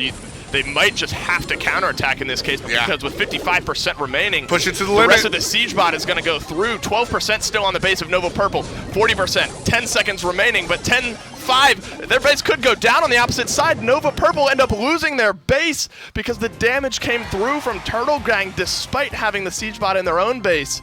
That's a big brain play. That was a beautiful play there by Turtle Gang. Wow. Kind of counteracts what they had done to their own base. So we'll get the replay up in a second, but that penny turret. So when you kill a penny turret, right, it basically just goes, well, I had all these bolts to shoot, I guess I'll shoot them now. And it shoots it at all of the available targets. What happened here was that the only available target was the siege bot, or excuse me, the safe. And so it all shoots and it all funnels into that one area. Right. You see, right here, this turret on the left side, Portal blows it up. Oh, no. Who blows it up? Tyrant Star. Yeah, right. Who takes care of this turret? Yeah, he throws Tyrant Star throws that, and because the only target is the safe right there, or excuse me, the siege bot, all of the shots go right on top of it, and it destroys it. I've seen some funny clips where players just get one shot by a penny turret. Yeah. That's what happens, boys. And luckily, Turtle Gang were able to recover. Yeah. But that's what we call an own goal. Yeah, it's an own goal in this case. Doesn't only happen in Brawl Ball, it could happen in this case in Siege. Bounty is set number 3. We're tied up at 1, so we are at least going to see one more after this one. Dry Season is map number 1. Maybe on down to Snake Prairie for map number 3. It's interesting. I think Bounty's pretty interesting because it's so map dependent on the play style that you'll see from a team. Like Snake Prairie, you get a lot of just melee brawlers and maybe some environment clearing, but it's just a very slow, delicate dance in the grass. But then other maps you'll see teams pick such aggressive compositions, maybe a Piper, long range damage, and then there's just action the entire time. So you could see, I would say, a wide variety of bounty types throughout this set. Snake Prairie definitely turns the game on its head, right? You're looking for just drastically different approach, and that's fun because we actually see drastically different teams. Here, long-range shots, very safe characters, Penny, and then the Brock and the Piper. Expect to see a lot of this when it comes to Bounty.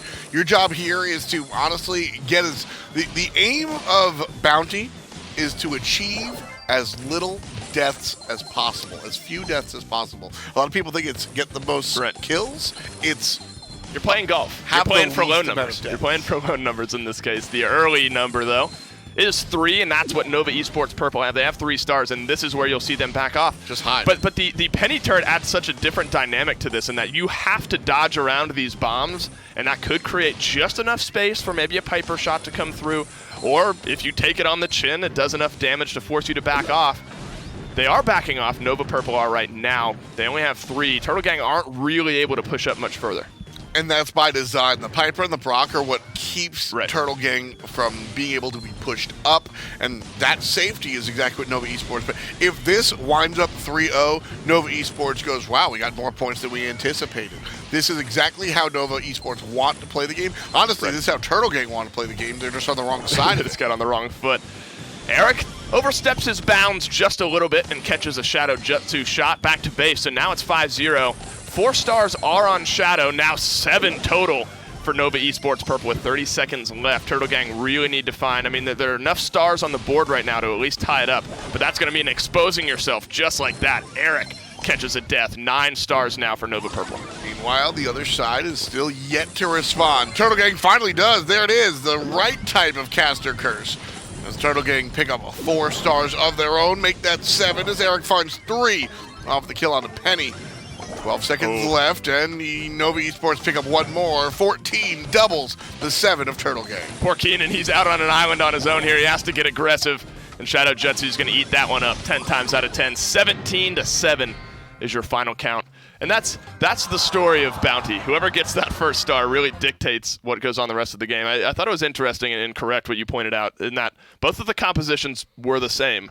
It was just they both wanted to do the same thing. Yep. It just happened to be that Nova Purple got that first star and a kill off the bat. So they were able to play the game they both wanted to play. But Turtle Gang was on the receiving end of the loss this time around. Yeah, that first star is so important because that's what allows you to set up shop, essentially. That's your down payment on your storefront. And then your job, well, you're REI. You're just selling camping equipment because you are not going anywhere. You get that first lead, you pitch a tent, and you chill out. You made a wonderful point about the penny forcing the opposition to move, and that might put Nova Esports Purple in a position to actually eat it. Well, they don't. They instead just take dinner and proceed for dessert. Temple Ruins is where they're going to set up base next time around, and a similar game plan. But if you look at Dry Season, how there's a lot more space to hide around on the enemy side, this is a little bit more open. Similar game plan, but the opposing team has an easier shot back in. And on this map as well, controlling those side patches of grass tends to be a pretty big and an important part of a team's game plan. So I imagine, maybe some bulls come through, because being able to really duel in those side areas before that grass gets damaged out is a big difference maker in this case, because there is somewhat, as you said, it's so open there in the middle. But some side skirmishes in either of those 2 grassy patches really could make a difference. That's why you'll tend to see a lot of Brock here. Brock is a character that can both long-range brawl, but also has some of the ability to kind of bust up that grass, right? And so that little hybridization, if you will, he's a little bit of Piper and a little bit of Barley, and so that allows him to kind of make his statement here. 1540 general attack damage, and then per rocket 1456. You're absolutely correct. I mean, if you have a full 3 stack of rockets, you can blow up most brawlers in this game. Some of the healthier ones are going to walk out of that one alive. But, of course, his super damage per rocket, as I said, 1456. But also the effect of leaving little fire puddles on the ground. It's almost like a mini Barley in a case, as you sort of pointed out in this case. We do see some Brock this time around, some BBs, as well as the penny coming through. So I imagine the BBs will be trying to dance on these side. Actually, it's a Piper, for Nova Esports Purple. So an inherent range advantage right off the bat for that side. That said, Brock is going to look to match that and does just that. Eric EX picks up the first star and gets the first kill. 3-0 in the way of Turtle Gang now. And just like last time, we saw a very passive play from the red team once they got their lead. Turtle Gang should opt to play pretty passively here. They're going to turtle? That's what I would say. They're absolutely going to turtle. 9-0. They come out of their shell just a little bit to the effect of a couple kills. So now it's a 9-star advantage, only a minute and a half left. So a much quicker start for Turtle Gang this time around. Nova Esports Purple sort of slowly grinding up that star count last time around. Beautiful bubble from Ash. Oh my! He gets 2. It bounces back and forth, and he gets the kills. That's maybe the best super I've seen from BB. Oh, my. That's insane, and that's exactly what I was talking about earlier, Dave, where week number 1, we got to see some BB and watch her just hit people, and we were all kind of rooting, hey, maybe she'll hit somebody into the minecart, right? And some nice little knockbacks when we saw Heist.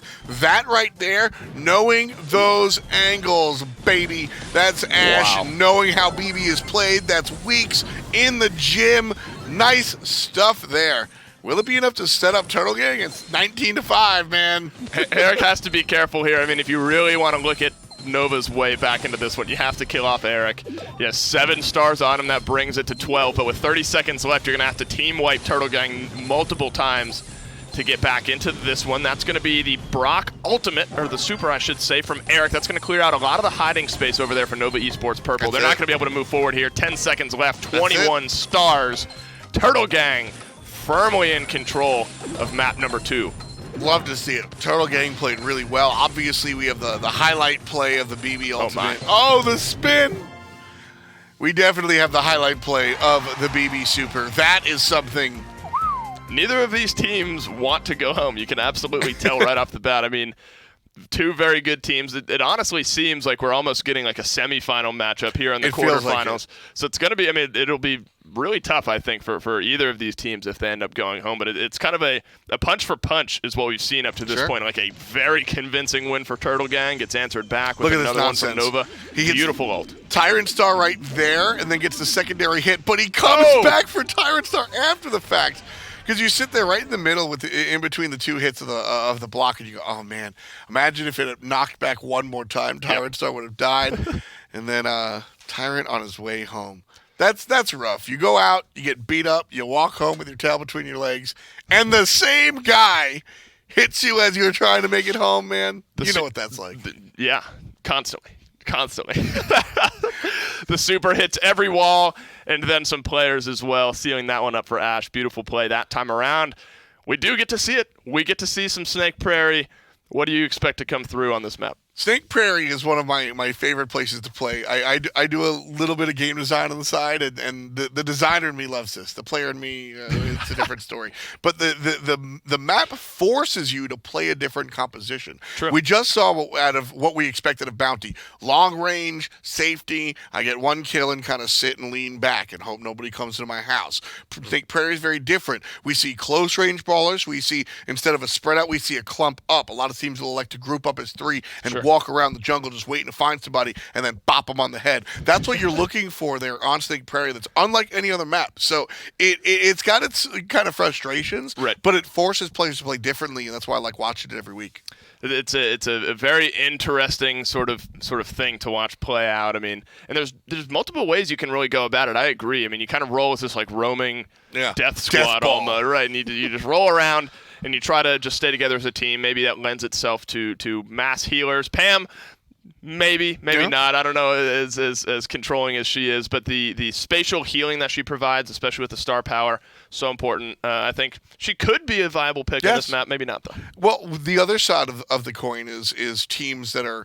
I refuse to play a Snake Prairie specific composition. I'll play my own, but instead I'll bring Frank or Brock, and basically the idea is we'll just kill all the grass so that we can just play regular Bounty. And so those 2 sort of mindsets are definitely the prevailing mindsets on this particular map. I think I like Frank on this map because not only is he good in those little, skirmishes that happen, you can really blow people up with his primary attacks, but the environment clearing as well. There's so many different ways I think that you could go about it. I don't know if we'll see it. I'd like to see it, though, in this case, and especially with where he's at. He actually got buffed a little bit in this current update, so I think he's in a pretty good spot right now. Also, don't forget, you're looking at one of the bigger cones in the game. You're just kind of like, well, I don't like this area in particular, and you just kind of slam down there, and you hit 1/4 of the map. Maybe there's a bad guy there. So the Pocos and the Franks, as far as the ability to shoot wide and see if there's anybody there, I like those a little bit better than Bo's star power even. Yeah, no, I think that's an absolutely fair way of looking at it. But that's enough talking from us. Of course, Bo, you have to look at him. He comes through in this one, head and hands. But it is what it is. Mirror matchup here in this case. No, it's not actually. It's a BB on one side, a Shelly on the other side. And the Shelly is one of these Snake Prairie specific adaptations that I was talking about. Not saying that you'll never see her on a different map or a different game mode, but when everybody's walking around the jungle like this and nobody knows where anybody is, Shelly, you walk up on a Shelly, pop, pop, pop, it's over. I'm sorry. There's just something so comical about watching this because everyone's like so scared of where they're gonna run into. They're all wrapping around to just entirely different sides of the map. But what's important here? I mean, if you have to look into it, Turtle Gang have the first star. They have 1-0. They can walk around the map in circles the entire game if they want, and they'll win. That's their game plan. This is it. Whoever gets the first star on Snake Prairie, the goal is to never see somebody for the next 120 seconds. Ooh. Oh, no. Oh, it's happening. No. It's happening. No, they're good. No, No, they ran away. They're good. Oh, my. Woo! 58 seconds to go for the blue team. I thought it was going to happen. Oh, and they're going opposite directions. No, this is good for red because they're going to meet up with Oh. This is all you, vision. buddy. They finally have vision of each other. Portal makes his way through, but the poke is coming out. It's good onto Eric, who has to back off, but they get the kill. Oh, no! And a second, it's 5-0. Now Nova Esports purple. They're in a tough spot. The engage turns into a quick flash in the pan, and Turtle Gang come out with 2 kills and 5 stars. 30 seconds left.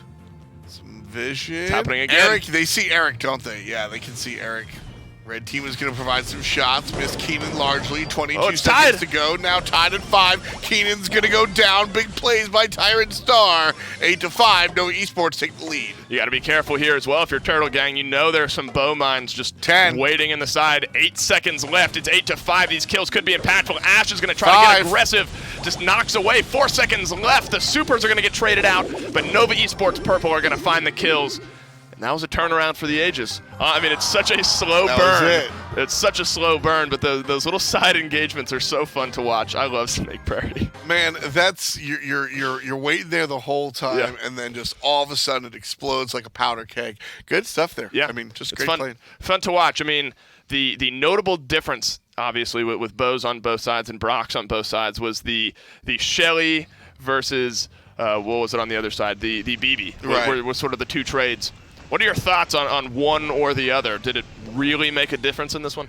This one, no, it didn't make a difference. And frankly, I think I call playstyle is a dirty word because here in competitive gaming, there's almost always a correct way to do things.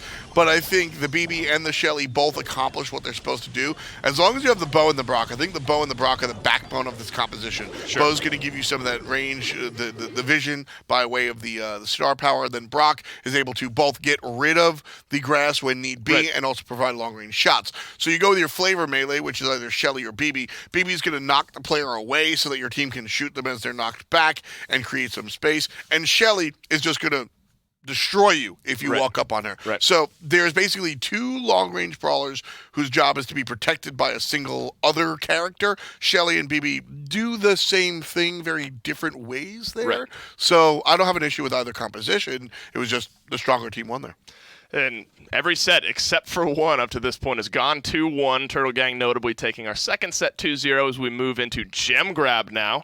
For set number 4, Nova Esports Purple could take it, could move on with a win here in this set. But Turtle Gang, if they've taught us anything, you can't count them out. You got to imagine they'll bring their best foot forward and maybe answer back here. I mean, that's their thing. These guys like to stand up on their own 4 feet and really walk forward. Slow as it might be, they still get the win.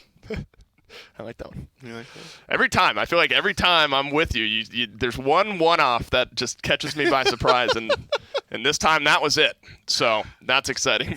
But Gem Grab, I like looking at some of the compositions in Gem Grab as well because it's another game mode where your play style can be very versatile. You can kind of go whatever way of it you want to go. Sure. Lots of Pipers come through. Controlling that range is so important. But it forces teams to move. You have to go forward and get gems.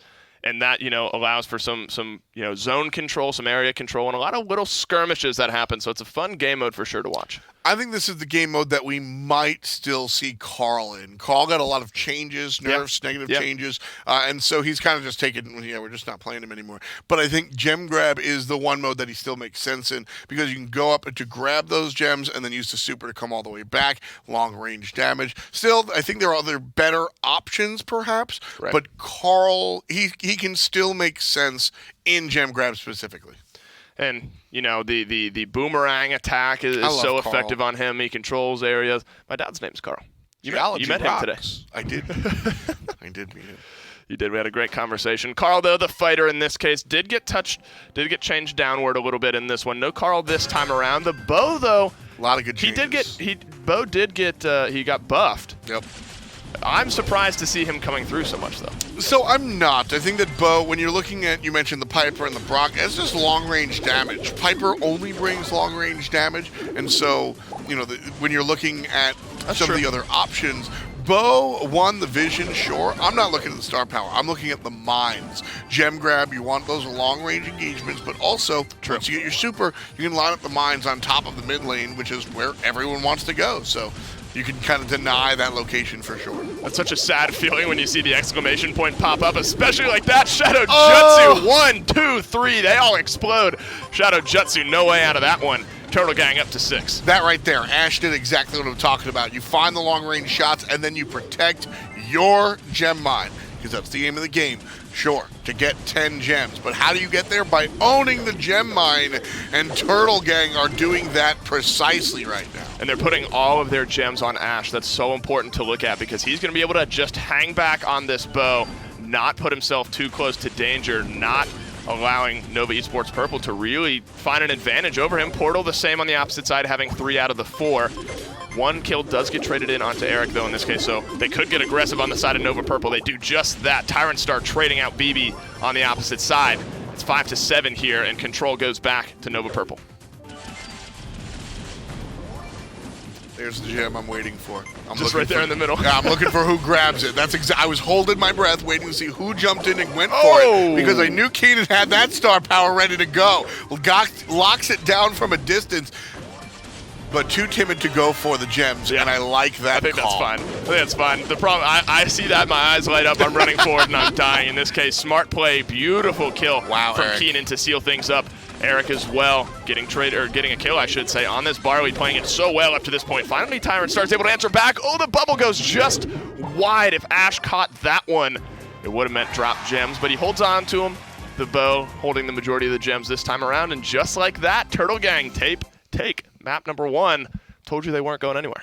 BB is real good. I mean, Yeah. the star power is not the star power. The super was insane here. I mean, that's really what we're looking at here. Is this long range one? Portal goes down. Those gems could have been grabbed, but I love the Turtle Gang showed the discipline to play it safe. They realize, all right, we have 8 or 9 gems. We just need 1 more to pop out here. If I move forward, we get traded.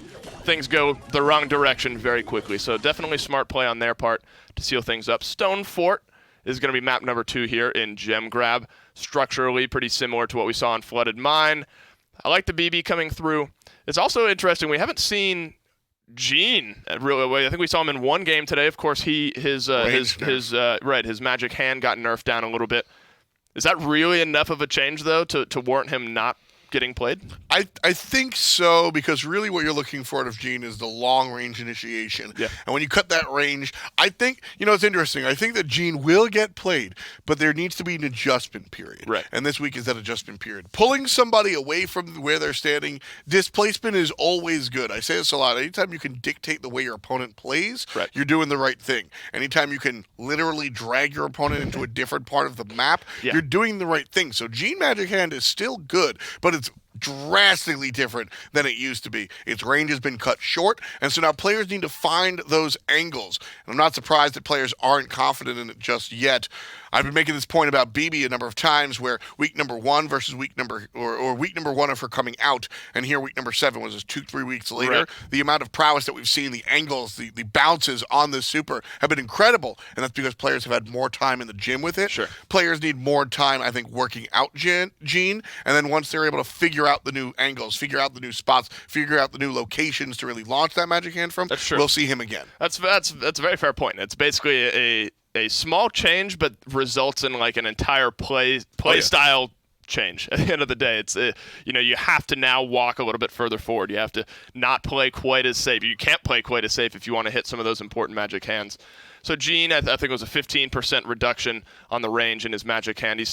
We saw him a couple times today, so I still think he's viable, as you said, but I agree in that maybe just some wind-up time. We'll get there. Maybe need something to come in here and change up and just allow players to get comfortable. Of course, 2-1 is where we stand as far as the set goes. Gem grab 1 over to Turtle Gang to start off, and that was a pretty convincing game on their part. As we say it, Eric pulls out the Gene. One more time, and we'll see how this guy works out. I love the BB here. I think this box gives BB Super so much room to work with. Shadow Jutsu launches a bubble ball, and all of a sudden, everybody just... It's like a pinball machine. Yeah, it's nuts. Pinball machine in there. Some healing from Oh, Portal the comes pull! through. There's the magic hand. Ash cleans up that kill. 2-1, though, is where it stands. Portal in the way of danger. He's going to catch a bat to the back of the head and back to base goes Portal here. In this case, Tyrant Star able to stay alive on the Daryl, notably this time around. The mines ticking away in the middle. Shadow Jutsu able to dance right on out of that. Still, though, 4-2 favor of Turtle Gang. So when we watch Turtle Gang here again, I'm just staring at Keenan. I want this one to really come up. You see Daryl kind of working around. Interesting to see Daryl kind of make his presence known. Really, he was a specialist before the changes. He was just chosen on the specific heist maps where there's water in the way, so you just roll over them. Now, well, he's seeing just some good play as a tank. There's a good super from Keenan's going to use the bouncing of the bubble to just do a little bit of extra damage. Nova Esports Purple are in a great spot to pick up a lot of these gems. Despite the kills going over to Turtle Gang, Nova Purple have basically just been sending one person in over and over and over again just to delay. We're tied up gem-wise right now. Ash with 4, Eric has 2. The magic hands have been good up to this point as well. Shadow Jutsu, that's an important heal. Tyrant Star is going to get aggressive, roll on through. No kills as a result just yet. 6, 7 gems now for Nova Purple. The re-engage, Tyrant Star is able to barrel his way out of that one. And yet again, Turtle Gang are forced back. Those mines keep coming out from Ash, and Tyrant Star has done a great job of sweeping them. Portal kind of signing up for that job as well this time around. Red team will lose 1 gem off of the BB death, and that might be the turnaround here, as we're tied at 8 at the moment. And Nova Esports previously had control of the midpoint. They no longer do, so the gem mine belongs to blue team. Both squads, 1 away from hitting countdown. Shadow Jutsu, the thought was there. He wanted to get in and find the gank, but the countdown still goes over. There's only 2 members left, though, of Nova Esports. The magic hand is good. Ash goes down. Countdown is countered out. And now it's Turtle Gang who need to retreat. They need to stay alive because 10 seconds from now, they're going to tie up this set at 2. Gigantic kills there for Turtle Gang right when it mattered. 6 seconds left to go. Tyrant Star's healthy, but he's way far away from the target. Blue team gets a pull. Blue team restarts the countdown, but another kill. It's back and forth, and Nova Esports snatch away the gems. Oh my, Tyrant Star, he's staying alive. Keenan's trying to find some damage. Unfortunately, the respawns from Turtle Gang are going to stop the countdown. No, they don't, because Shadow Jutsu has 14. They're fine trading out 1. Porto heals up the team. 2 seconds left. 1 second left. Shadow Jutsu, he's out of range. And Turtle Gang, they're out of time. We're tied up here 1-1.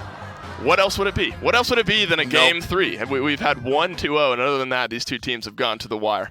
Oh man, I just asked for the wrong thing. I was gonna see, what was that second round? Do you remember the game mode that we saw second round? Was that Brawl Ball that was just 2-0? Heist. It was Heist. It was Heist. Right. Heist is the only 2-0, and that's interesting because whenever I see an outlier stat like that, right? That's where my analyst brain goes, why, Tom? Why was Heist the lone Turtle Gang 2-0? And really, what I think it is that these other game modes are just a little bit more open, and there's just a little bit more player ability going on, and watching both of these teams answer back is kind of fun. So now we've gotten to see another example of the changed Gene. I think the magic hands were good. I think it's a close enough map that you're going to be probably playing within super range anyway. Big point. So maybe not the best example of where Gene currently stands. There were a couple, though, that came up just short. I saw that they were going for the pulls. Eric went for a few pulls that time that came up short. But any initial analysis on how he felt that time around? Absolutely, and it's what you actually were getting to is the fact that this map is going to demand shorter range engagements. Right. When we look at what Gene was doing last time before these changes, he would just sit back on virtually any map and make that cross-country grab. Now you have to specifically pick Gene for a specific map or a specific play style, and I think that's just healthier for the game overall. Anytime you don't have an evergreen character, right? Yeah. You can pick this character no matter what. That's when you're kind of, things can be iffy. But now all of a sudden he's a specific pick for a specific scenario, and I think that's a lot nicer. And Bo as well. We've seen him, honestly, a lot of almost the majority of the last few games that we've seen. Of course, the star power allowing just a little bit of extra vision in some of those bushes. The arrow attacks are good. The damage trap is really where I look, because every once in a while you'll get caught in that. It's funny.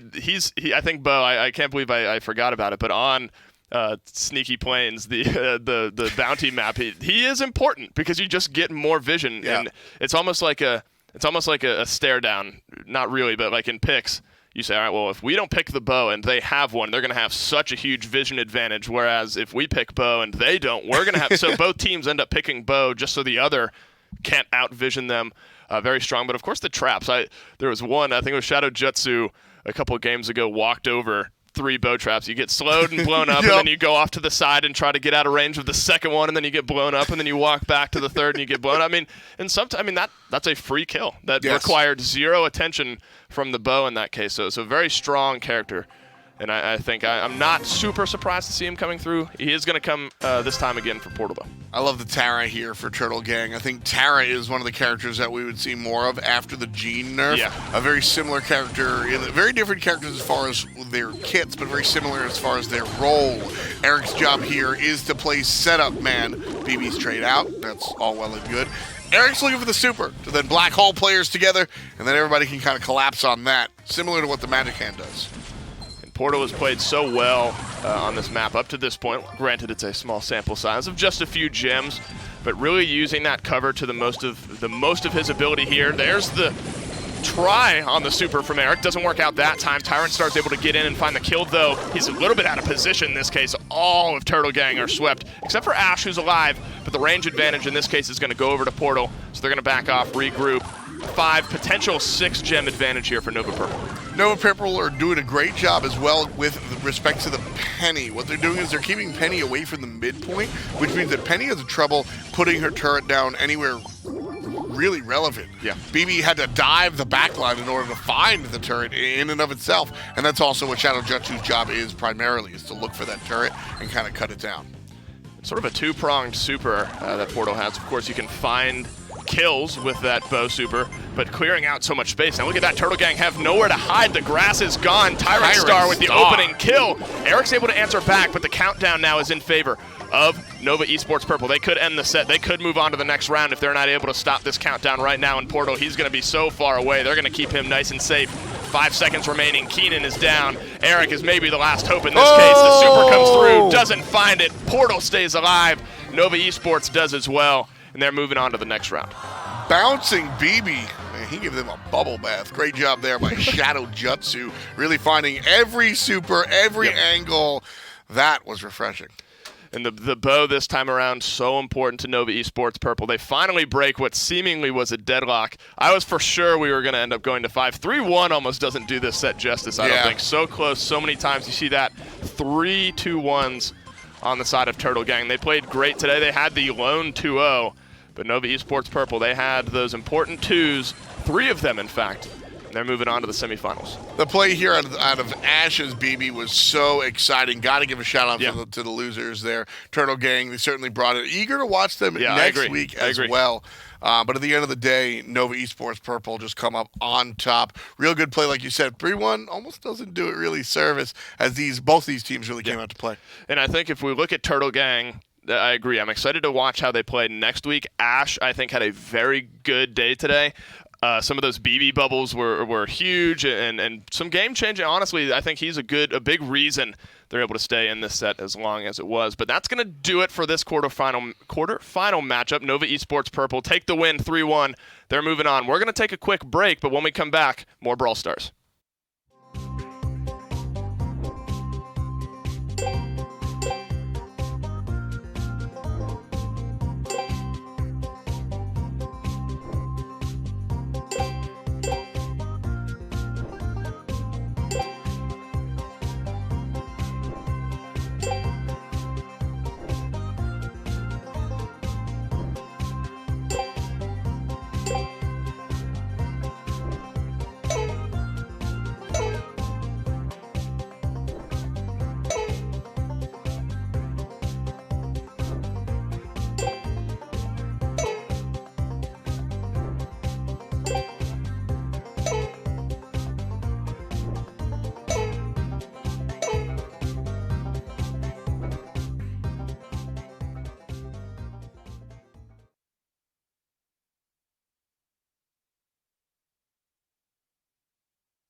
welcome back to the North American Brawl Stars Open presented by Skillshot. I'm still Finch. This is still Nick Pretty Hair Keo right here next to me as we've moved on into the semifinals. We really are starting to wind things down here. We're going to keep following along, though, with Nova Esports Purple. Yeah, Sneaky Plantas as well, one of the really top contenders. This was one of our finals matchups of a couple weeks ago as well. Oh, yeah. And these teams are in the money at this point. So we've broken down the prize money for you at multiple times, but 150. We don't play for third and fourth place, so once you make it to this point, you're guaranteed to at least get that amount. That's right. So pretty exciting for both of these teams. But I imagine they both also have plenty of aspirations towards getting even beyond that. Should be able to take a look at the bracket here in just a moment. But like you said, man, Sneaky Plantas, not an easy draw at all for them trying to go up against them. So we'll see if they can grab that win. Yep, Nova Purple. And on the other side, you see Stupid Man Carries versus the winner of whatever Straight Trash and Just Muckin' is going to be for our other side of the semifinals. Stupid Man Carries, another team that kind of came out of nowhere last week. I hadn't really heard much about them. That's true, yeah. But they definitely, put their foot down and said, we're here to stay, and we're here to be probably finishing in the money from here on out. I think they did well in week 5, if I recall correctly, too, so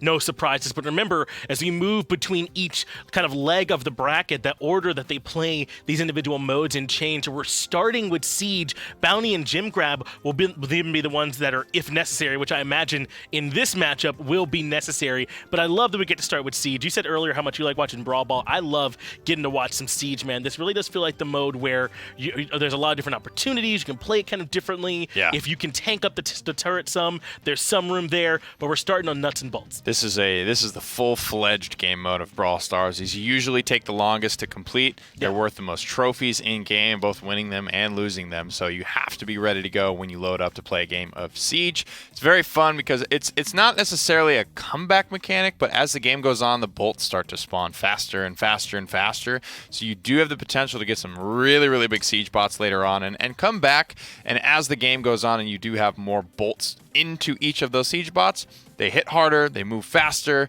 so it gives you an opportunity to do more damage later on. It's sort of like a scaling value, isn't it? And one person, or one brawler I'm surprised is Carl, that he's dropped off so much in particular, Nick. I mean, I don't think we've seen him selected at all, at least not in any of our broadcasted games that we've seen just yet. And he was so powerful, such a mainstay before these last couple of nerfs, but a little bit of an adjustment towards him, and all of a sudden we don't see him that much. Yeah, it's been tough, and it could be a couple of things, right? I'm not going to pretend to be directly in the minds of all of our players. Sure. But at the end of the day, I think there is a lot of stuff out here, and this is a relatively new game and a new competitive esport game that I think a lot of stones have been left unturned, and little adjustments here and there on some of the more popular characters will really just sort of get you to try other things. And as you start to try other things, maybe you're more open to trying even more things, and that's when you start to see real brawler variety come in and more of these strategies employed. I think so too. One brawler who I expect we likely will be getting to see some here in this one is Rosa. I think we finally have gotten a game where she's not been banned out. My understanding was that it was BB and Spike who were taken off the table. So no surprise at all that Bobby is going to pull the Rosa out here right away for Sneaky Plantas. Maybe show us some of why she was removed, as Barley has been picked up on the side of Sneaky Plantas. Makes a lot of sense here, but we'll see if they can get some value from him. Yeah, Spike typically does such a good job at controlling Rosa with those supers. Bobby, good opportunity to go in here, pops the shield, up on Portal, and a couple more punches, and that'll do it. 22 HP, 206 HP left in the tank for Bobby, though. Close, but no cigar. No surprise at all that Bobby's winning the early 1v1 here with Rosa. It's Frank, though, for Shadow Jutsu, and he's been locked down. There's the super from Rosa, and of course she still stands. OG did a good job backing him up, but Portal not to be outdone here on the Penny, also to find some work of his own.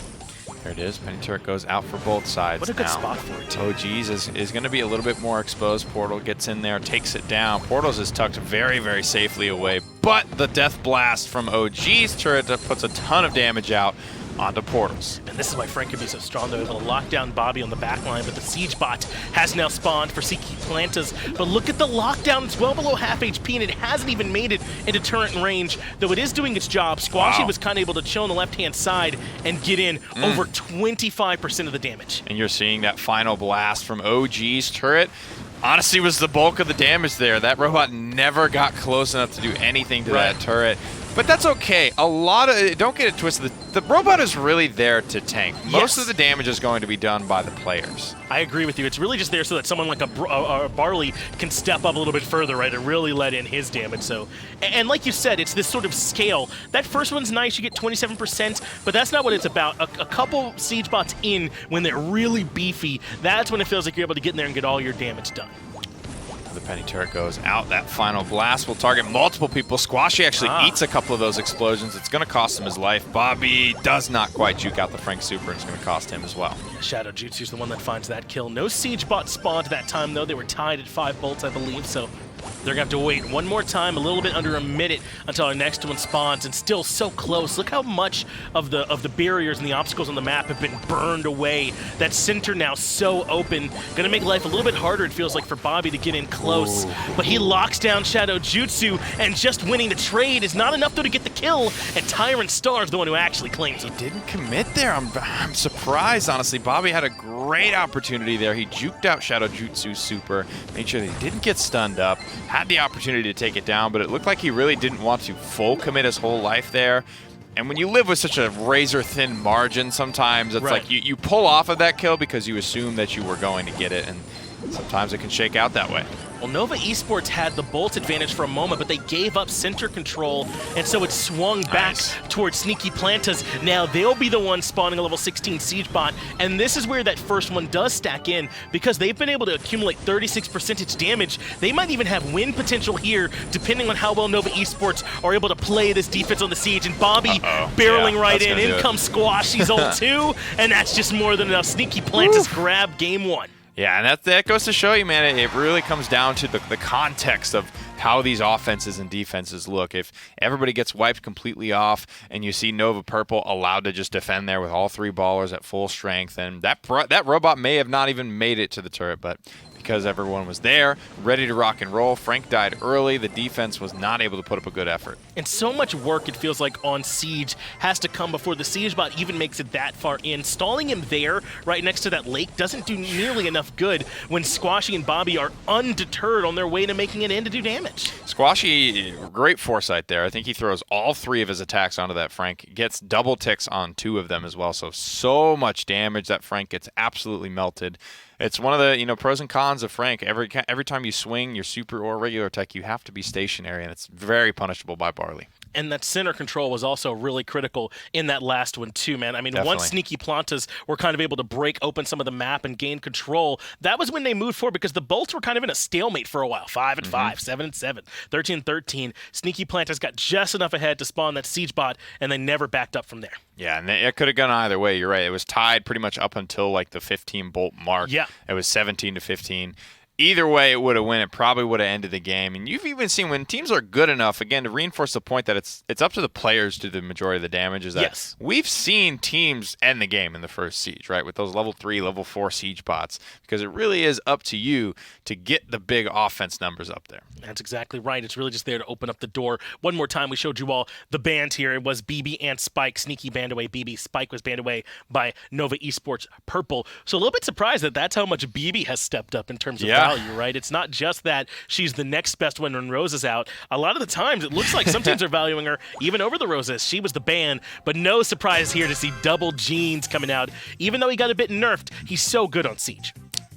Next siege in 40 seconds. 5 bolts spawn in between the game starting and the first siege coming through. So each one of these is very, very important. Differences in the compositions this time. Going to be running back to Penny as well as the Barley, switching from the Rosa to the Jean. However, Colt Jean, Frank gets pulled in, though. He was likely to be first blood, and he dropped the bolt. Yeah, very hard to survive that one. Bobby and Portal, to me, those are the ones that we have to watch. Which one of them gets more Gene value this game is a huge difference as OG lands a 6 shot to take Portal down. I mean, when you've got someone like Colt on your team, one of these sharpshooters on this map, if you don't have the Gene setup, it feels like he never gets to get that huge value.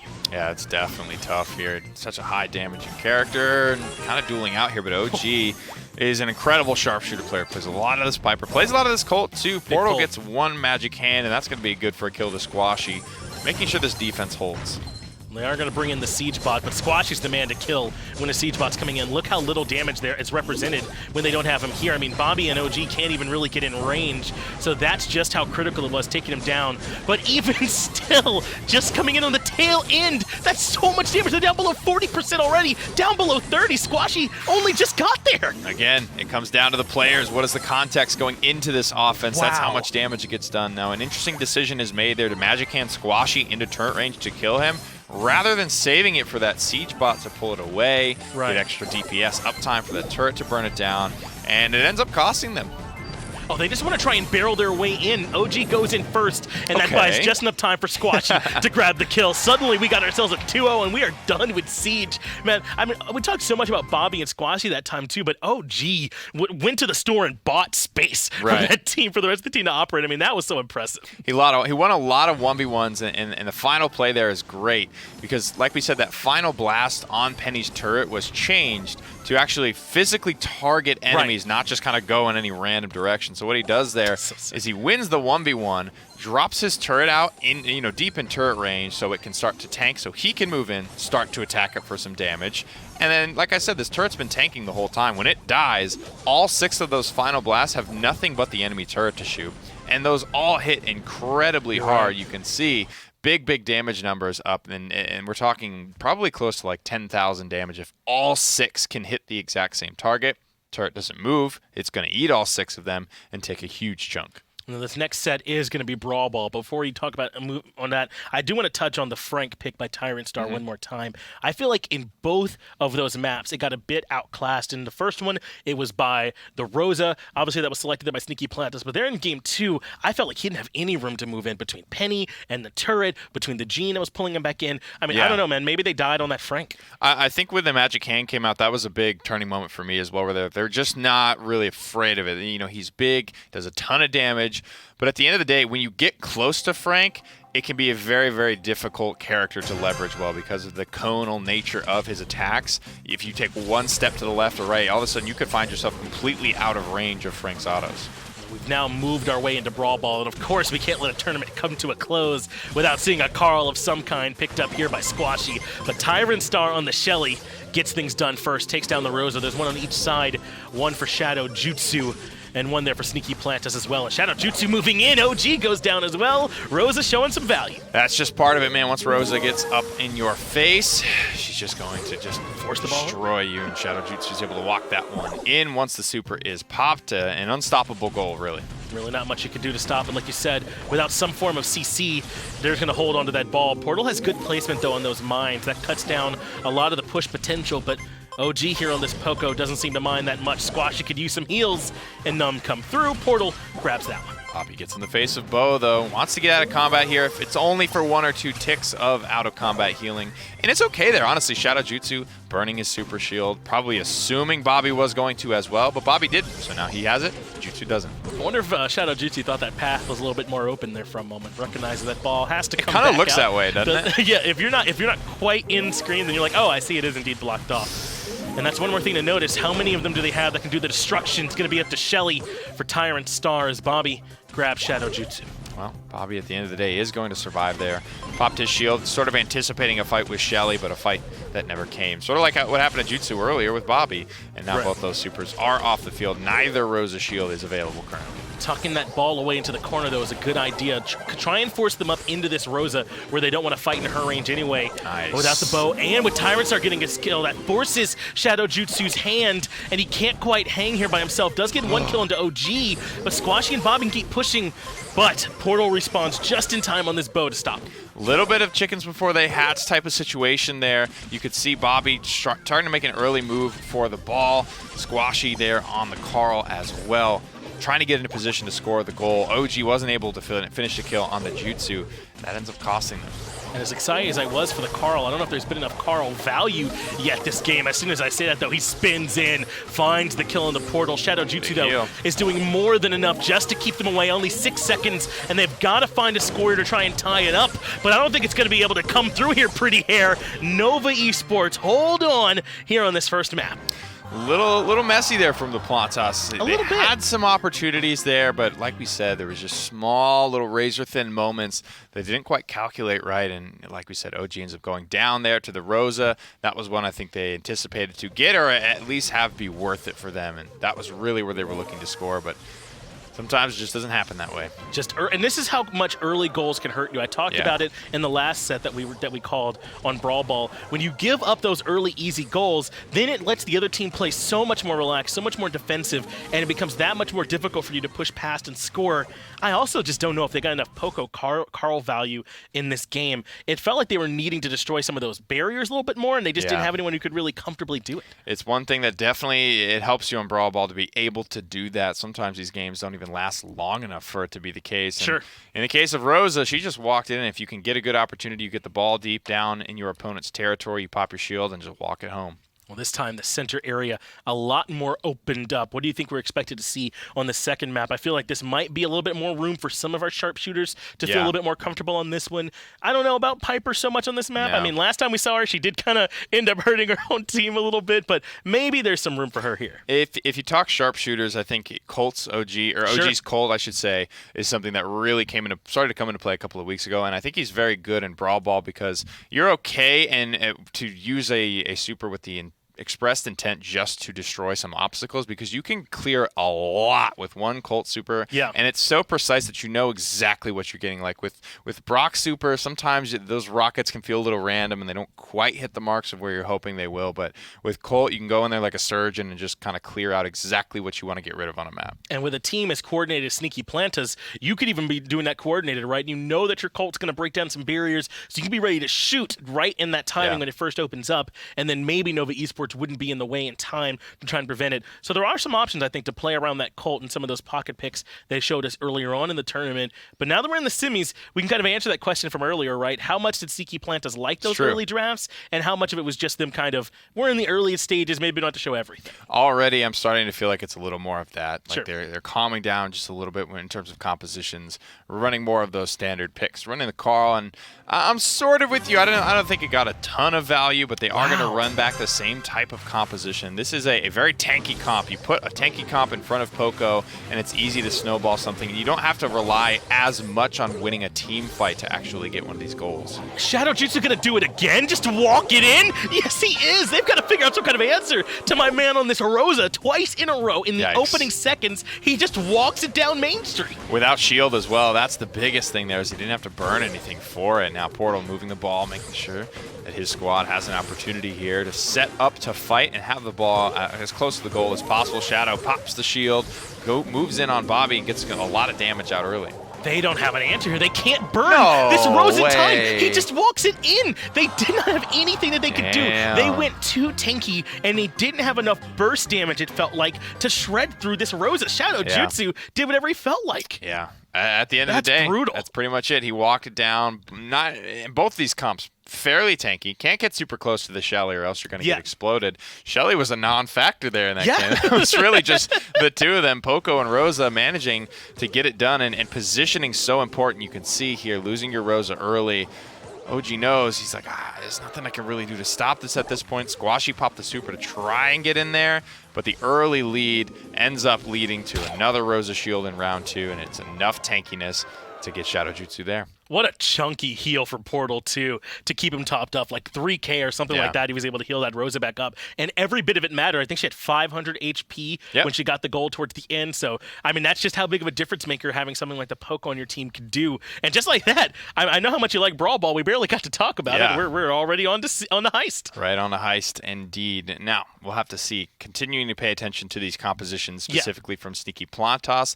They ran a lot with the Bull earlier on, not with the Bull, with things to try and open up this map rather than play like, the Barleys, the Mikes. We were seeing Mortis. We were seeing a lot of interesting stuff earlier on in Heist. However, it started to level off later on. Daryl's, Bulls, things like that. More of those shotgun characters that you expect to see. And again, more of what we're expecting later on in the tournament from the Plantas. Yes, Barley and Bulls making a ton of sense to me. A Primo, though, on the squad for Nova Esports, who can sometimes be really difficult to deal with, I feel like, on Heist in particular. He just kind of dives in and does damage to the safe. So this team comp from Nova is very scary. I don't know how you stop him. Yeah, it's a lot of damage, especially coming out from Bull. You can see, even though he's the highest HP character in the game, Primo getting dealt with very, very quickly. Portal gets out of combat, though. He's getting a ton of healing. Yeah, and OG wasn't quite able to stop him. This is critical, though, that Bobby was able to make his way towards Tyrant Star. But, I mean, who's way in the backline just doing all this safe damage, too? Nova Esports might not have paid enough attention. They're down below 50%.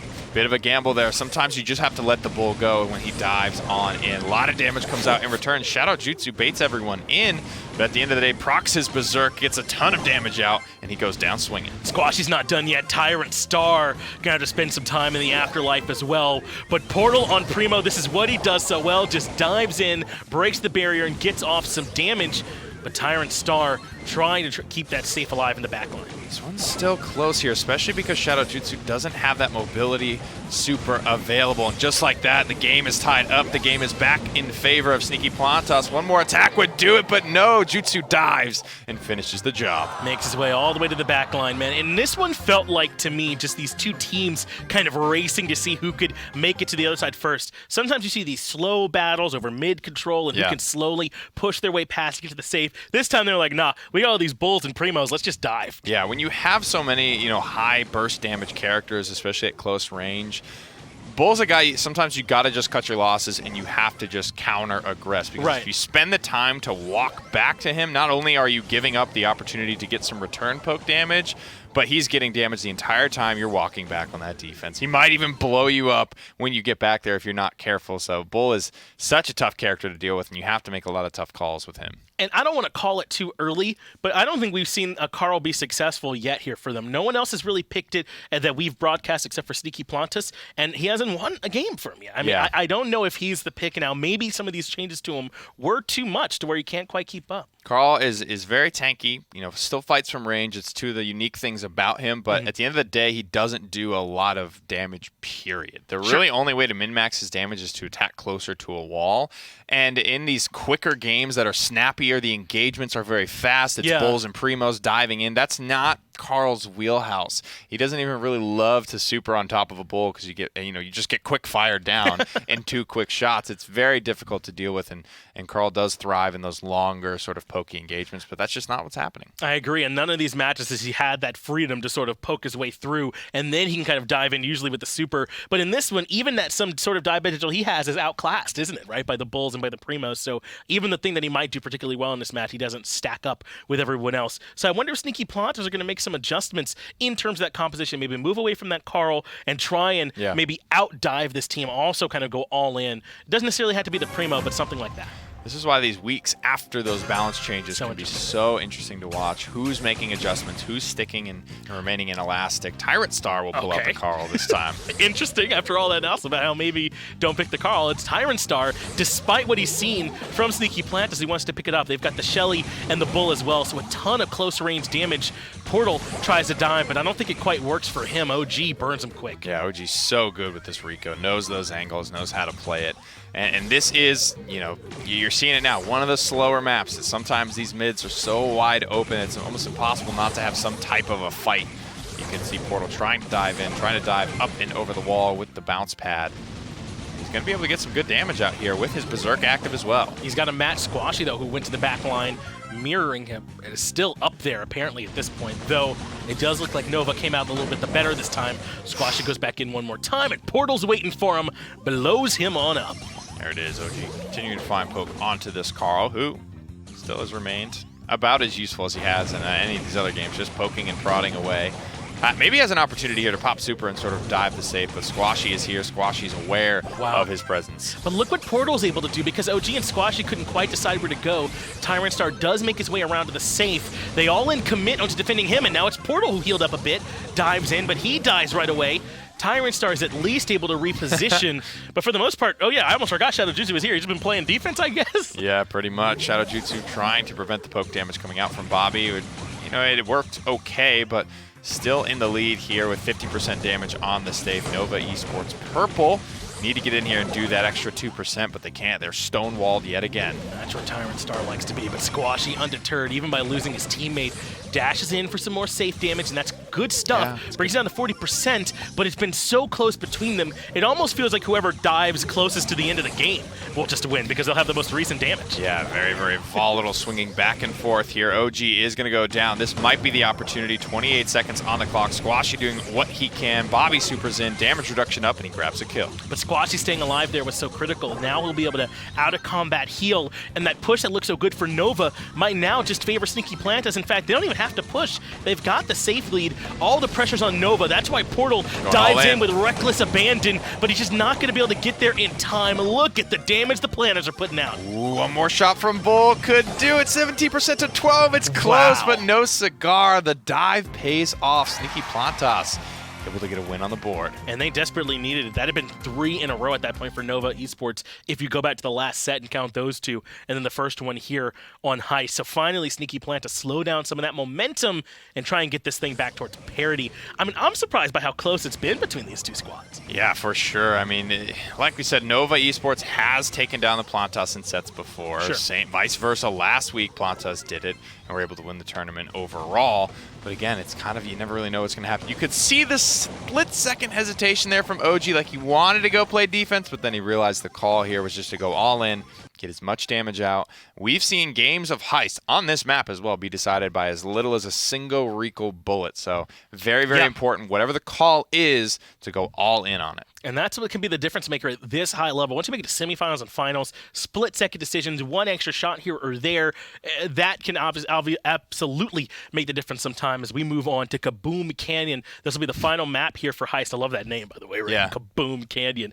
I mean, Sneaky Plantas, whoever grabs this win will move up 2-1 in the set and potentially even be able to close it out on the very next mode. So that makes this one, Kaboom Canyon, all the more critical. Yeah, and this is actually one of those maps that kind of has one of those more lockdown compositions, similar to like Bridge Too Far. Sure. Where there's not a ton of cover once you get out past half court. So a lot of times you'll see teams bring Pams, a little bit of the Poco maybe. This week people have been leaning towards Poco. Poco saw some bans earlier on. I don't know if those were just throwaway bans or whatever it was to just kind of, keep the field open. But Sustain is kind of the name of the game on Kaboom Canyon. Yeah, Poco, we saw the heal that he was able to get onto one of the Rosas really changed the game around for them. He let them close out Brawl Ball very quickly, so maybe he will get valued. As it's the Pam that comes in for Sustain with Sneaky Plantas, along with the Bull and the Carl. There's a Carl Poco Bull on the other side, so the Carl's on both sides this time. The Bulls is just the difference between the Poco and the Pam for healing.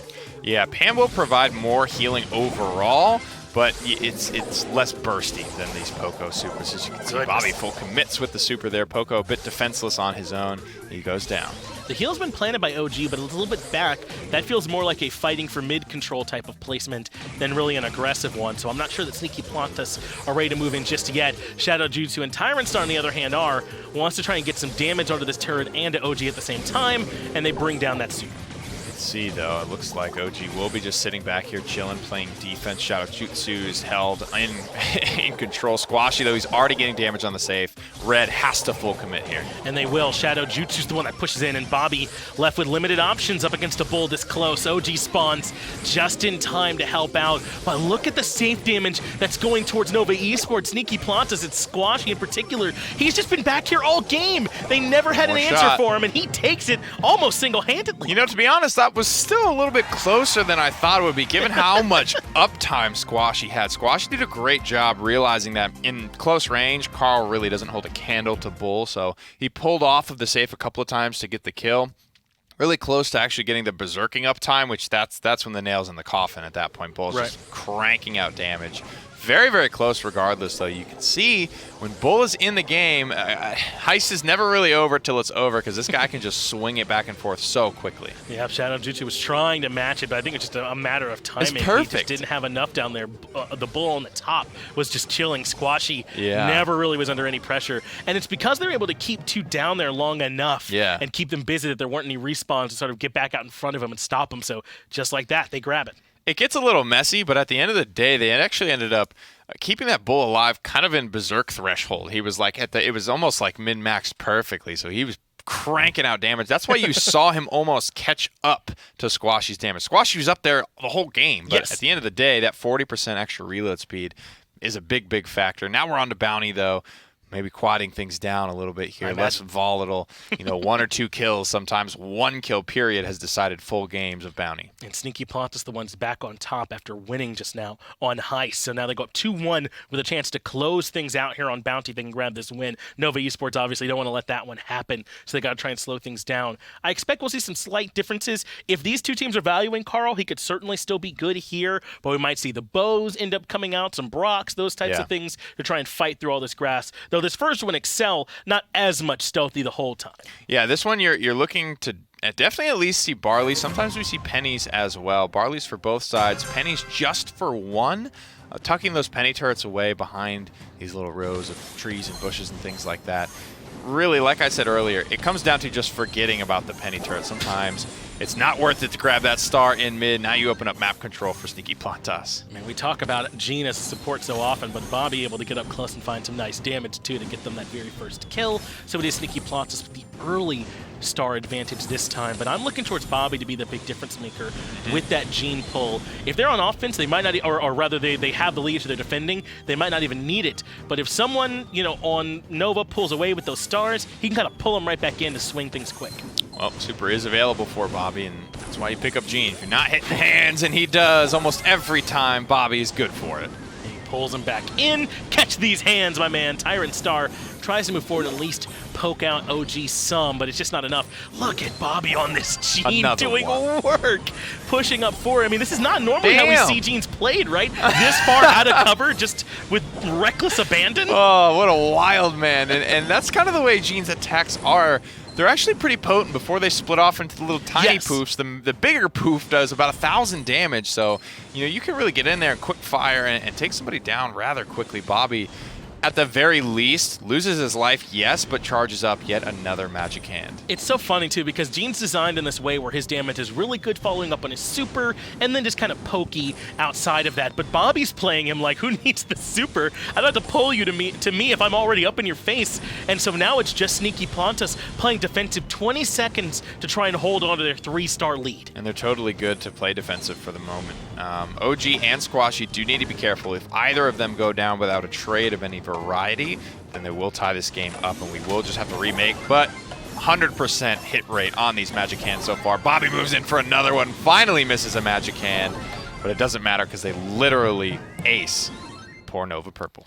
And I said it, man, Bobby was going to have to be the difference maker for me if he picks this Gene in this matchup, and he did play it almost the exact opposite way that I thought he was going to play, in the way I said he should, which is that he played it aggressively, right up in the grill. He does have a huge HP pool, does Gene, so it makes some sense to me, but I mean, he made those basics work at close range. With these sharpshooters, the reload time is a little bit longer, so like in these situations when he gets in there, cutting back up into enemy territory tends to juke out an attack, which is a lot of that damage in those fights, and the closer he gets, honestly, the more dangerous Gene becomes. So he's able to get some big damage out here. Misses just one magic hand all game long. Very, very impressive on Excel. Now we move on to Dry Season, and really, it's a chance for this to just be over.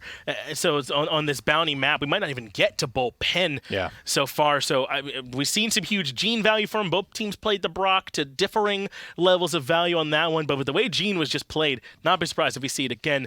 Though on this Dry Season map, he might not have as easy a time kind of getting up there safely the way he did last game.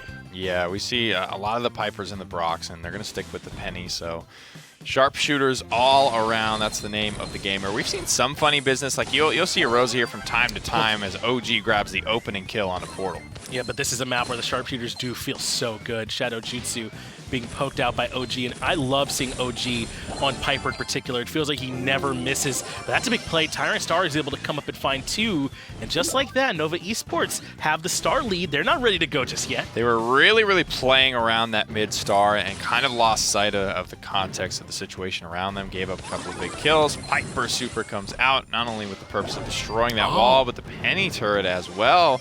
Going to cost him his life, but that's an investment for the future. To make sure that turret doesn't get placed in that. You can't replace it there as easily now because the wall's gone too, right? They've essentially eliminated that positioning for the Penny turret, so a great call by them because it was getting some really good value for Portal.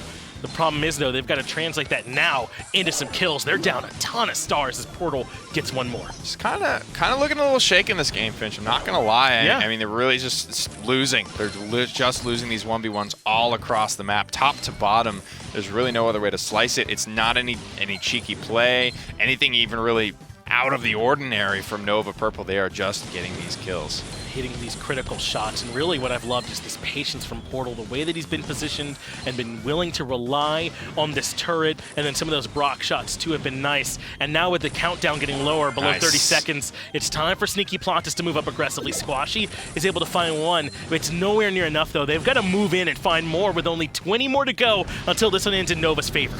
Yeah, man, this is an 8-star deficit. I don't know if they're going to be able to grab this one. They need kills on the Portal and Tyrant Star before the timer strikes 0. They're moving in aggressively, but they're going to be so predictable because they are not in the driver's seat. OG ends up eating the ultimate there from Brock. Portal gets a 1 kill, and that's all she wrote. Nova Esports, within the bounty map itself, tie things up. So one more game. Sneaky Plantas still with a chance to close this out and move on to the finals. Nova Esports got to grab this win, though, to force us all the way into that final mode. In a game like Bounty where it can be decided with as little as 1 kill, when you give up a big lead like this early, the game is so easy to just slow down for Nova Purple at that point that this lead becomes almost insurmountable to come back from. And that's the exact play you were talking about, that open one there where Tyrant Star is able to move all the way in on Brock, where they're playing a little bit too much around that center star. Right? I think they lost sight of where Tyrant Star is. The way you stop that is you kind of poke him moving his way in, right? So he can't trade as efficiently. But in that case, Tyrant Star was able to just kind of freely move that far in and get some nice kills. When literally everyone's a sharpshooter, it comes down to you have to read your opponent's movement. You have to lead them in some form or fashion. So one of the only actual kills, if not the only kill that Plantas got that game was OG eats a big shot, and he knows where Penny and Piper are, and he says, well, I just took this big shot. Obviously, these guys are going to be moving to get this kill on me. He kind of pre-fires a big Piper shot from across the map, and then Brock throws a rocket over there as well. And like I said, that's one of the only kills they got that game. So sort of reading the situations and not getting too focused on something like that star in the middle is very important in these bounty games where every single kill can mean so much. What a back and forth match this has been so far, though, between these two teams just entirely. I mean, Sneaky Plantas 2-0, the Nova 2-0, 2-1.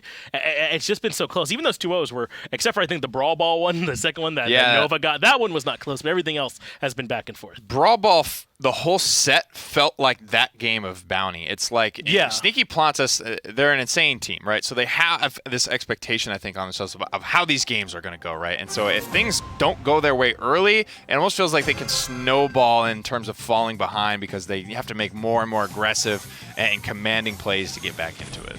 Well, these compositions are mostly mirrored. Only difference here is the Penny and the Jean. Again, the Jean going to be there for Sneaky Plantas. They're putting that back on Bobby one more time. Penny there for Portal. And with the way Bobby played this last time, man, I don't blame them for giving it to him again.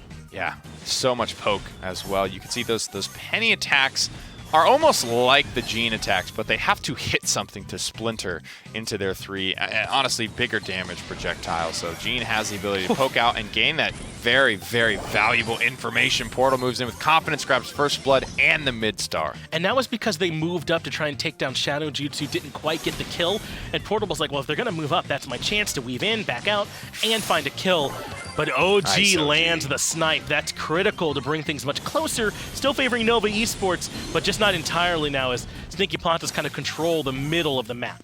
Brock's salvo goes out. Magic Hand does whiff, however, so that's the first one not landed there for Bobby. Each one of those is going to be critical, but OG is just cracking these snipes home all game. For a moment there, Sneaky Plantas had the advantage that they destroyed more of the grass than Nova had, but Tyrant Star came down and rectified it as OG continues to have a sniper lock this game and can't seem to miss these long-range Piper shots.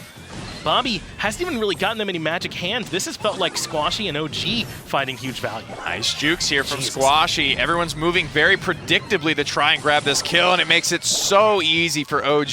Yes, Squashy goes down, but that trade is so worth it. OG picks up 3 because of his positioning, and he was only worth 2 stars, so he's totally happy to take that trade. Now the name of the game becomes protecting OG here. Yeah, he's no the one kidding. with all these stars, and Tyrant Star, Shadow Jutsu, and Portal absolutely know it, but they can't find their way in. Bobby wins the 1v1 with Tyrant. Shadow Jutsu gets one, but Bobby still has the magic hand. He doesn't get the kill, but he's already made the play. That's enough for Stinky Plantas to not just grab that map, but to grab this whole set and win the match. Damn, at the end, I don't actually know that I've ever seen somebody get to the 7-star bounty in one of these competitive matches. That was nuts, and to the point where if he died there, Nova Purple would have won the game. They were 7-11 there, so that taking down that set, or 5-11. If they got that 7-star bounty, they literally would have won. And I was like, man, that would tilt me if I'm OG, man. 'Cause I'm just crushing people all game long with those little kind of inbuilt comeback mechanics. They can tilt you sometimes. And so, fortunately, he is able to stay alive for the team, but OG was just able to find some nice shots that time, predicting where Shadow Jutsu would land on the back of the Piper Super and getting the double by taking down Portal. And they cleared out that grass a little bit ahead of Nova, and I feel like that got the momentum in their favor just enough that they never had to turn back. It's kind of that conversation of like, last game, it was Sneaky Plantas getting too focused on that mid-start. This game, it was Nova Purple getting too focused on confirming that kill onto Squashy. And because they're moving so predictably, it's very clear what their goal is. That's why OG's able to punish them just so heavily. I mean, that type of crack shot stuff is what you love to see from OG. Not only does he clean up on all of those kills, capitalize all there, but there's a lot of other shots that he's hitting in the early game to give them that lead going into that situation that required Nova Purple to have to make such a, just eyes in the back of your head type of dives on people. They had to get aggressive. They were just going to lose anyway. Man, what an impressive set here between these two. It's so, you can just see it in our map scores down there, how back and forth it was between these two very clearly closely matched teams. But in the end, it is Sneaky Plantas that are the ones that make it out on top. So they've already got their ticket to the finals. We still don't know for sure who's going to make it to the finals there with them. They're actually still in the middle of that set right now and battling it out. But we'll be able to check in with all that here in just a moment. We're going to be going to a quick break. When we come back, we should be right into those finals.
Welcome back to the North American Brawl Stars Open, presented by us here at Skillshot. I'm still Dolson, that's still F.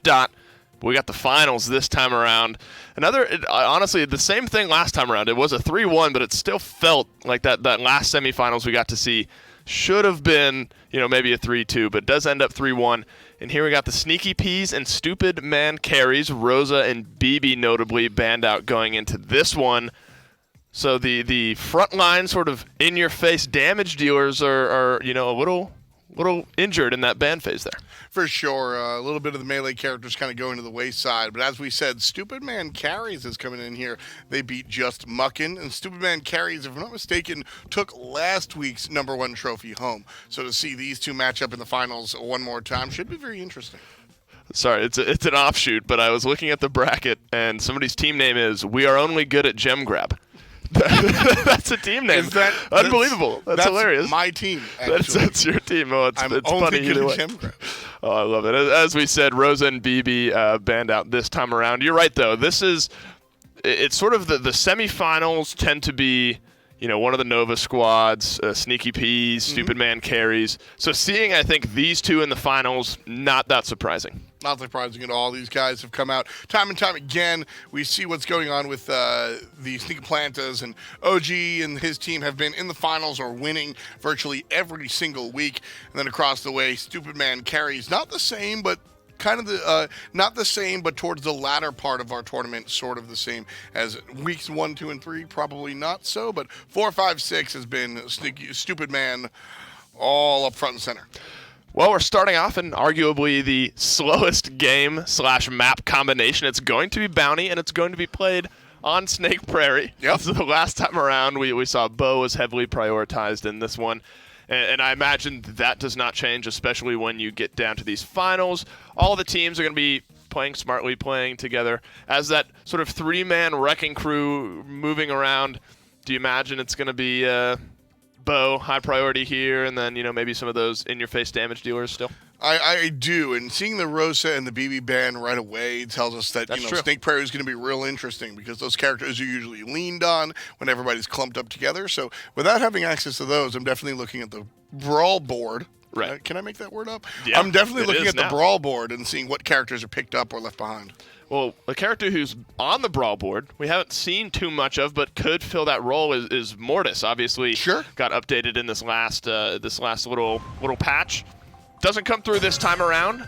Do get a Jean look, though. Piper on the side of Sneaky Plantas. OG playing that one. Jack Chepo on the Jean. They're plugging away a lot of damage here. And actually, the first star goes over the way of Sneaky Plantas, but Stupid Man Carries is able to get a kill on the back end of it, so they come out ahead on this one. OG on the Piper, this is what I call that personal tech. Yes. Piper on this map, sure, there's actually some long line of sight is the wrong phrase because you literally can't see. Right. But like long range shots available. But really, this is just OG's good at this character, so bring it out. That's really the cut and drive is that OG's just good at Piper. And we actually haven't so much seen that roaming sort of death squad that we saw the last time that this map was picked up. ND with the good shots. OG catching just one too many. Squashy as well. He goes in. He goes down. The pull from Jack Chepo is good.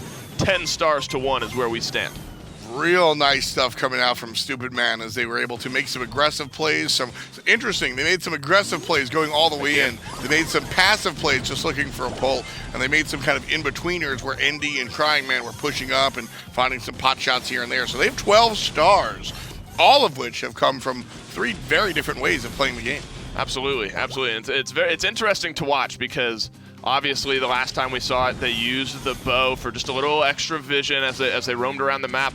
But this time they're just using it for a little bit of that long-range poke, and then the super dropping some of those mines down, kind of covering the entrance. As Sneaky Plantas want to move that far in, they're going to have to walk through a bow minefield here in this case. There's the magic hand. Jack Chepo nets 1 onto OG. Still 16-1 is your lead here. 15 seconds left. They find Jack, but they need to do a lot more than that. They need 13 stars here towards the end of it. I don't even think there's that many. I think the respawns are going to be just way too much. Stupid Man Carries. They start off the finals with a 23-6 win. Wow, real nice play there. Sneaky Plantas, I think what they wanted to do, I had broken down If you had been watching all this afternoon, earlier today, I broke down how there are generally two approaches to Snake Prairie. Yeah. One, you just want to play Brawl Stars, or one, you'll play Snake Prairie where you're grouped up as 3, and 2, you just want to play Brawl Stars and hope that you can kind of get rid of a lot of the mess in between, all the grass. And here we see Sneaky Plantas wanting to play that ladder strategy, but they just don't, they're not able to really clear as much as they would like, and so they have a traditional comp looking for a traditional fight, but really it's this Gene nonsense out of the grass that really, really works out. Stupid Man Carries played for the map specifically, and I think that's why they got the win. Look at where the grass is standing. I mean, there's still so much left on the top side of the map here, whereas the Sneaky Plantas, if the camera was just a little bit lower, you would have seen basically no grass remaining. So definitely taking control of that this time around is Stupid Man Carries. Layer Cake is where we're going to head, map number 2. I like this map. Tell me why. There's multiple, so normally we see the 3 lanes, left, mid, and right lane. Here we have 3 lanes, or 4 or 5 lanes rather, kind of top to bottom. Yeah. And so instead what we see is you'll sort of trench warfare, World War I style, where you'll fight in these 2 trenches, and then whoever wins can kind of step up 1 layer of the cake, if you will, and force the fight on the opponent's sort of front yard, because you still have these lines to deal with and play safely underneath. So a nice look here. It's a great look at it. And OG on this Piper, not able to really flex his muscles that much last game, but this game I expect him to have a little bit easier of a time. Carl, of course, for Crying Man coming through as well. First star goes the way of Stupid Man Carries, and they're the ones getting aggressive. See, this is what I'm talking about. We see the red team kind of step up. They've taken over the enemy's trench, if you will, their layer. And now Jack and ND can really step up and now force the opponent off that midpoint. So you just choke out the opposition and give them less and less room to work with. And that's exactly how Stupid Man Carries are playing it, and they'll be happy with it. 5-2 is where your stars stand. Super ready for ND, maybe get himself out of trouble if needed. OG as well as Bobby. OG's in an interesting spot here. They're not going to call him on his positioning right now. He's kind of off to the side. Jack Chepo is able to find a long-range bomb there on this Barley. Bobby, though, with the magic hand, nice pulls him ball. in. 5-7. That's a 3-star kill. So now the difference is only 2. Any kills will do it. Any kills for Sneaky Plantas will tie it up. But ND is really controlling OG and dictating where he's able to move. Crying Man is probably the wrong choice with double the HP of Jack and ND here, so OG kind of picking the right target. Jack is that player. 27 seconds left to go, and still Sneaky Plantas 2 stars down. ND had to use his super to get out there, but it opens up so much space in the middle here. OG could find some pick shots. ND doesn't have anything to hide behind. It's just who can hit their shots. Squashy's aiming the super. The bombs are flying through here. 10 seconds left. Jack's stuck. One. Oh, he gets him. They tie it up at 7-7, but Crying Man with the super rolls in on Bobby. Right back to 2. 2 seconds left. They stay alive. 12-7 is where this one ends. OG. He stepped out of safety at the absolute last second, and I don't want to use the term throws the game, but just It's what sealed accidentally. it. Yeah, he drops the game is what I'll say. This was a tie game. We're looking at a draw and a remake, but instead OG's going to fall down, and Stupid Man Carries takes this one. They'll be happy about that. They'll be happy to net the 2-0, starting off now just 2 game modes away from taking the grand finals here. That $600 first prize. It's interesting seeing Carl, actually, as we've moved down the list, sort of. You know, I think we saw him maybe once in the round of 16 that we were in, and then a couple times in our last set, and now we're already seeing him here. Gem Grab is game mode number 2, Undermine map number 1. Carl keeps it rolling. Yeah, Carl. He just keeps it rolling, man. I mean, he's a gem of a selection right now. You like it? I do like it. Well, he likes Carl. Gene as well, though. We talked about how Gene is sort of in a neither here nor there spot, I guess, like, you know, with the change, a lot of people having to figure out how to play it. There was actually very interesting, it was Excel, the bounty map that Pretty Hair and Finch just casted, sure, where you saw how aggressive Gene was able to get, and that's just, I think that's almost due to the fact that because his super is a shorter range now, he has to, absolutely, you know, it's just a couple tiles. I think it's a 7.3 tile reach now instead of 9 where it was before. But it's still, you just have to be so much closer, so much more aggressive in some of these fights. Going to get a look at Spike this time around as well. You know what it is? I think that now that we're in the finals, we saw the semifinals, the better players, as I said, kind of have an understanding of how to deal with the gene and, of course, how to use the gene. The change and the patch, the nerf, no buts about it. Right. Absolutely a nerf. The nerf kind of forces players to relearn gene, and those players that have, 800 trophies, it's a small adjustment. Right, small adjustment. Making it look good. Bobby, of course, the gene. You have to always keep your eyes on him. Magic hand ready. Jack Chepo very low. 3 gems are on ND right now here, though. Squashy's able to move forward. The Magic hand goes through it, connects. ND catches the death this time around. 3 gems up for grabs. Smartly not getting too aggressive for them. Able to zone out Stupid Man carries. Get in, get 2 of the 3 gems that are on the ground, but still up to a 5, now 6-0 lead. Nice stuff here so far. 7 on Squashy, and that's going to be the big person for Stupid Man carries to stare at. Bobby's over here just walking up to Jack. Jack, I don't even know if he thought Bobby was there. Yeah, I don't think he realized that there was a gene waiting in the bush. They probably do now. The Magic hand getting aimed goes just wide of Jack Chepo. In this case, 10 seconds left on the countdown. Jack is so low, getting poked out. OG's just going to stay forward. He has no gems. He can do all the zoning that he wants. You got to be careful blowing up this turret. They're going to go on OG, some onto Squashy, but nobody in range. And 12-0 is the final count. Sneaky Plantas with their first map win here in the finals. Squashy did something important there when they took down the penny turret. The penny turret has been such a big deal today. We watched some really important plays. Again, identifying the fact that the penny turret is going to, when it gets blown up, target players. Now, Squashy actually steps up. OG could have dropped those 2 gems, but Squashy stepping up gives the turret another target to attack. And so... This is what we saw last time as well from Bobby on the gene. It's not a prime example of the aggressiveness, but he's very good at hitting the supers, and he feels comfortable moving up into some of that space that him and the rest of the Sneaky Plantas create. So I imagine, if it's a map, if it's a game mode that gene is viable in, I think Bobby will take that matchup 10 times out of 10. I agree. Here, Stone Fort could come through. BB banned out, Big notably. Deal. But I think this is where BB may have come through. But who steps up to fill that void, I think, is going to be the interesting thing to look at in this one. I'd have to agree there. This box here in the middle, I think, really makes good use, of the BB Super. I'm looking at Rico. Maybe we might see some Rico because you can bounce off, and he, too, has gotten some buffs here in the way of things. So looking in that direction might be a nice look.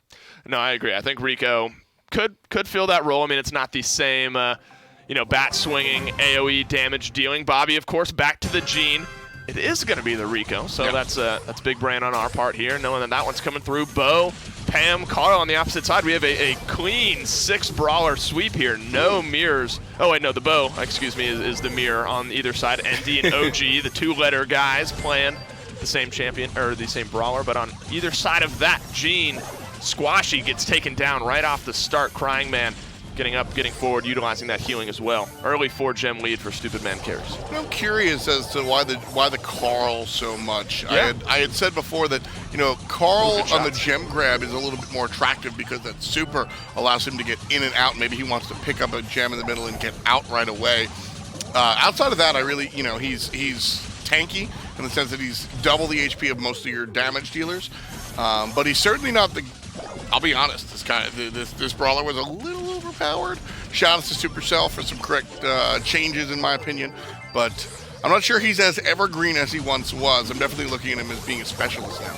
No, and ND has just been able to essentially live free here in the back. Jack Chepo opening up a lot of space. 8 gems is where Stupid Man carries stand. There are 10 on the map with the 1 that's right on the other side of that mine here. Squashy, though, hit some good ricochet shots on the Rico. The Pam turret's still in there. Finally getting some gems with the sneaky piece. Now, Carl dies, but I think Jack really shows us what his plan here is. He is a tank, but he is a ranged tank. Right. Most of the tanks in the game exist to take up space, absorb shots, and get in the opponent's face. Carl is doing 2 out of 3 of those. He's not in the opponent's face, but he is trying to take up space, be in the opponent, and absorb shots. His job is just doing it from a distance, which is tough. Oh, that's so important. The magic hand from Bobby reels in all of the gems. The countdowns were good for Stupid Man carries, but the kills are so important. Bobby coming up huge. That's big. 5 seconds left. There's still 10 gems, though. He needs to get it onto OG, and he's not going to be able to do it. And Sneaky Plantas, they answer back with a 2-0 of their own on gem grab. We're tied up at 1 here.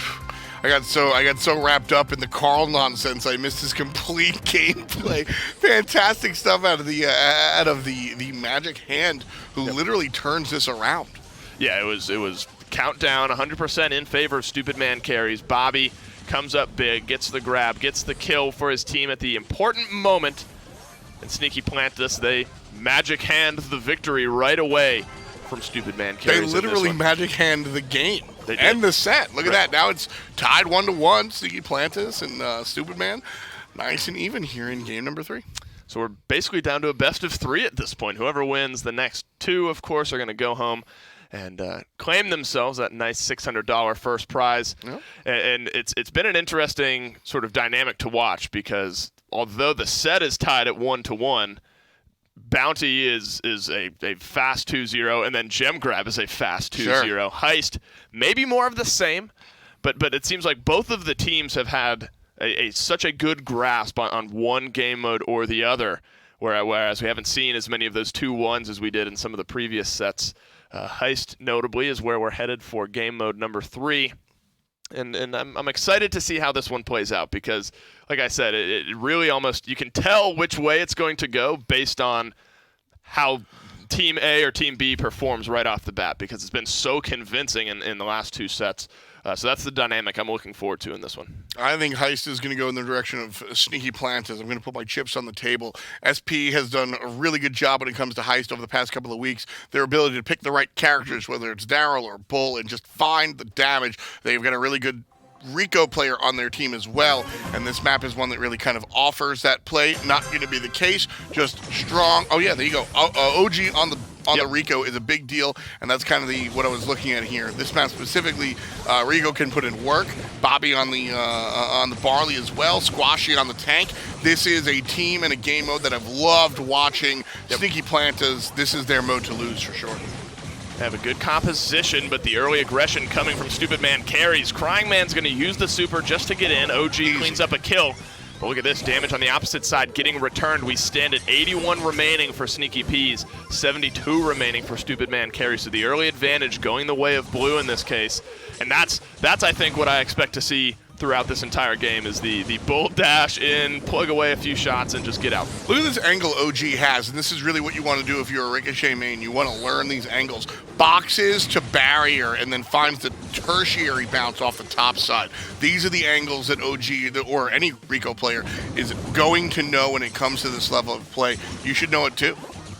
And making life tough, definitely, for Stupid Man carries in this case. They'll be okay to slow this one down, I think, the Sneaky Plantus will. They have the lead right now, but they got to be careful because ND, if he's able to free and clear, throw out these supers, which he's going to do, but he only gets a couple of the bottles out before he gets taken down, and they win the rest of the engagement. So 48%, as I say it, is all that's remaining. Now 44, so Stupid Man carries with an important fight win. They put all of their chips onto ND and almost lost because the rest of the 2, Jack Chepo notably, is still alive. This is Heist, so the kills matter only a little bit. OG with a flashy play there gets Crying Man down for the count, but his team unable to push past it. ND looking for the flank. Bobby's going to meet him here on the left-hand side. ND tosses some super out and will get good damage. It's ticking, but OG here on the box itself, bringing it down to about 48%, just barely 10 above where Stupid Man has found themselves. This one's so close, it's going to come down to whoever finds the last bit of damage. Squashy's going to try to open the door for his team. Bobby throws out the super as well, but now Crying Man's trying to answer back. 23% is all that's left, but 32% is left for the Sneaky Plantus. Crying Man is in the base, 28%, 15 seconds left. He's got to stay alive. He's got to find damage. OG, if he's able to deal with it, he could seal it for his team. That's it. 19% is all that's left for Stupid Man carries. Jack's going to try to come in and do some damage. It's not going to be enough. And Sneaky Plantus, they steal the win away from Stupid Man. And see, this is why I was so confident in Sneaky P's finding this victory. At least in game number 1, game number 2 as well is where I'm thinking, is because teams, when it comes down to Heist, it's very, there are multiple things going on. You could be all out aggro, and that's what we just see, bull charge. And then how well can you defend at the same time? And that decision making. So one person is on my Heist box, 2 people are defending or pushing forward. What do I do? And Sneaky Plantas as a team, they have that decision-making. They seem to make the right choice, whether it's defend or counterattack with offense all the time, and they seem to be able to play both sides, whether they're going all-out aggressive or they have to defend the bold charge. So because Stinky Peas has both sides of the game, I really respect what they've been able to do, and Heist just seems to be their game mode. They win game number 1 just like that. It seems that way, and then this map that we're moving into, this is a much more of a direct line into the safe, which you're not used to seeing. Sometimes some structural damage, the environment destruction, so important in some other Heist maps. But this one, you're going to have a literal straight shot into the safe of the enemy team. Maybe some Piper. I imagine Brock will be a good fit on a map like this as well. Colt is not going to be in the lineups here. Would be a good fit. No Pipers, though, either. Interestingly enough, Primo picked up for both sides. Yeah, it's going to be the double melee, Crying Man kind of playing melee here. Composition from both sides. Brock is going to be the long-range brawler, Jack on the Barley on the other side. And so OG is going to be able to just provide these long-range shots. Yeah, Bobby, spin all day, homie. 2v1.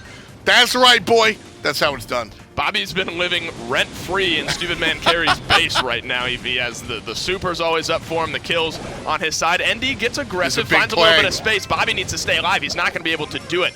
And now Stupid Man Carries. They have free reign over the base of the Sneaky Plantas, taking the lead here with safe damage. It's going down so low. The super from Barley was huge here in this case. Crying Man's going to trade out as well. 83%, so only 17% gone from Sneaky Plantas. On the opposite side, 62% of the damage has been done for Stupid Man Carries. They could end this with one more push. As big of a play that Bobby made earlier, very similar stuff out of Jack. Squash is going to go for the charge, killed midway through. ND's going to fall down, so a nice answer back by Sneaky Plantas. The 2v2 is large, Crying Man charge, no big deal. He'll fall down to the wayside, bull on bull. Still, Sneaky Plantas are trying to find an aggressive way in.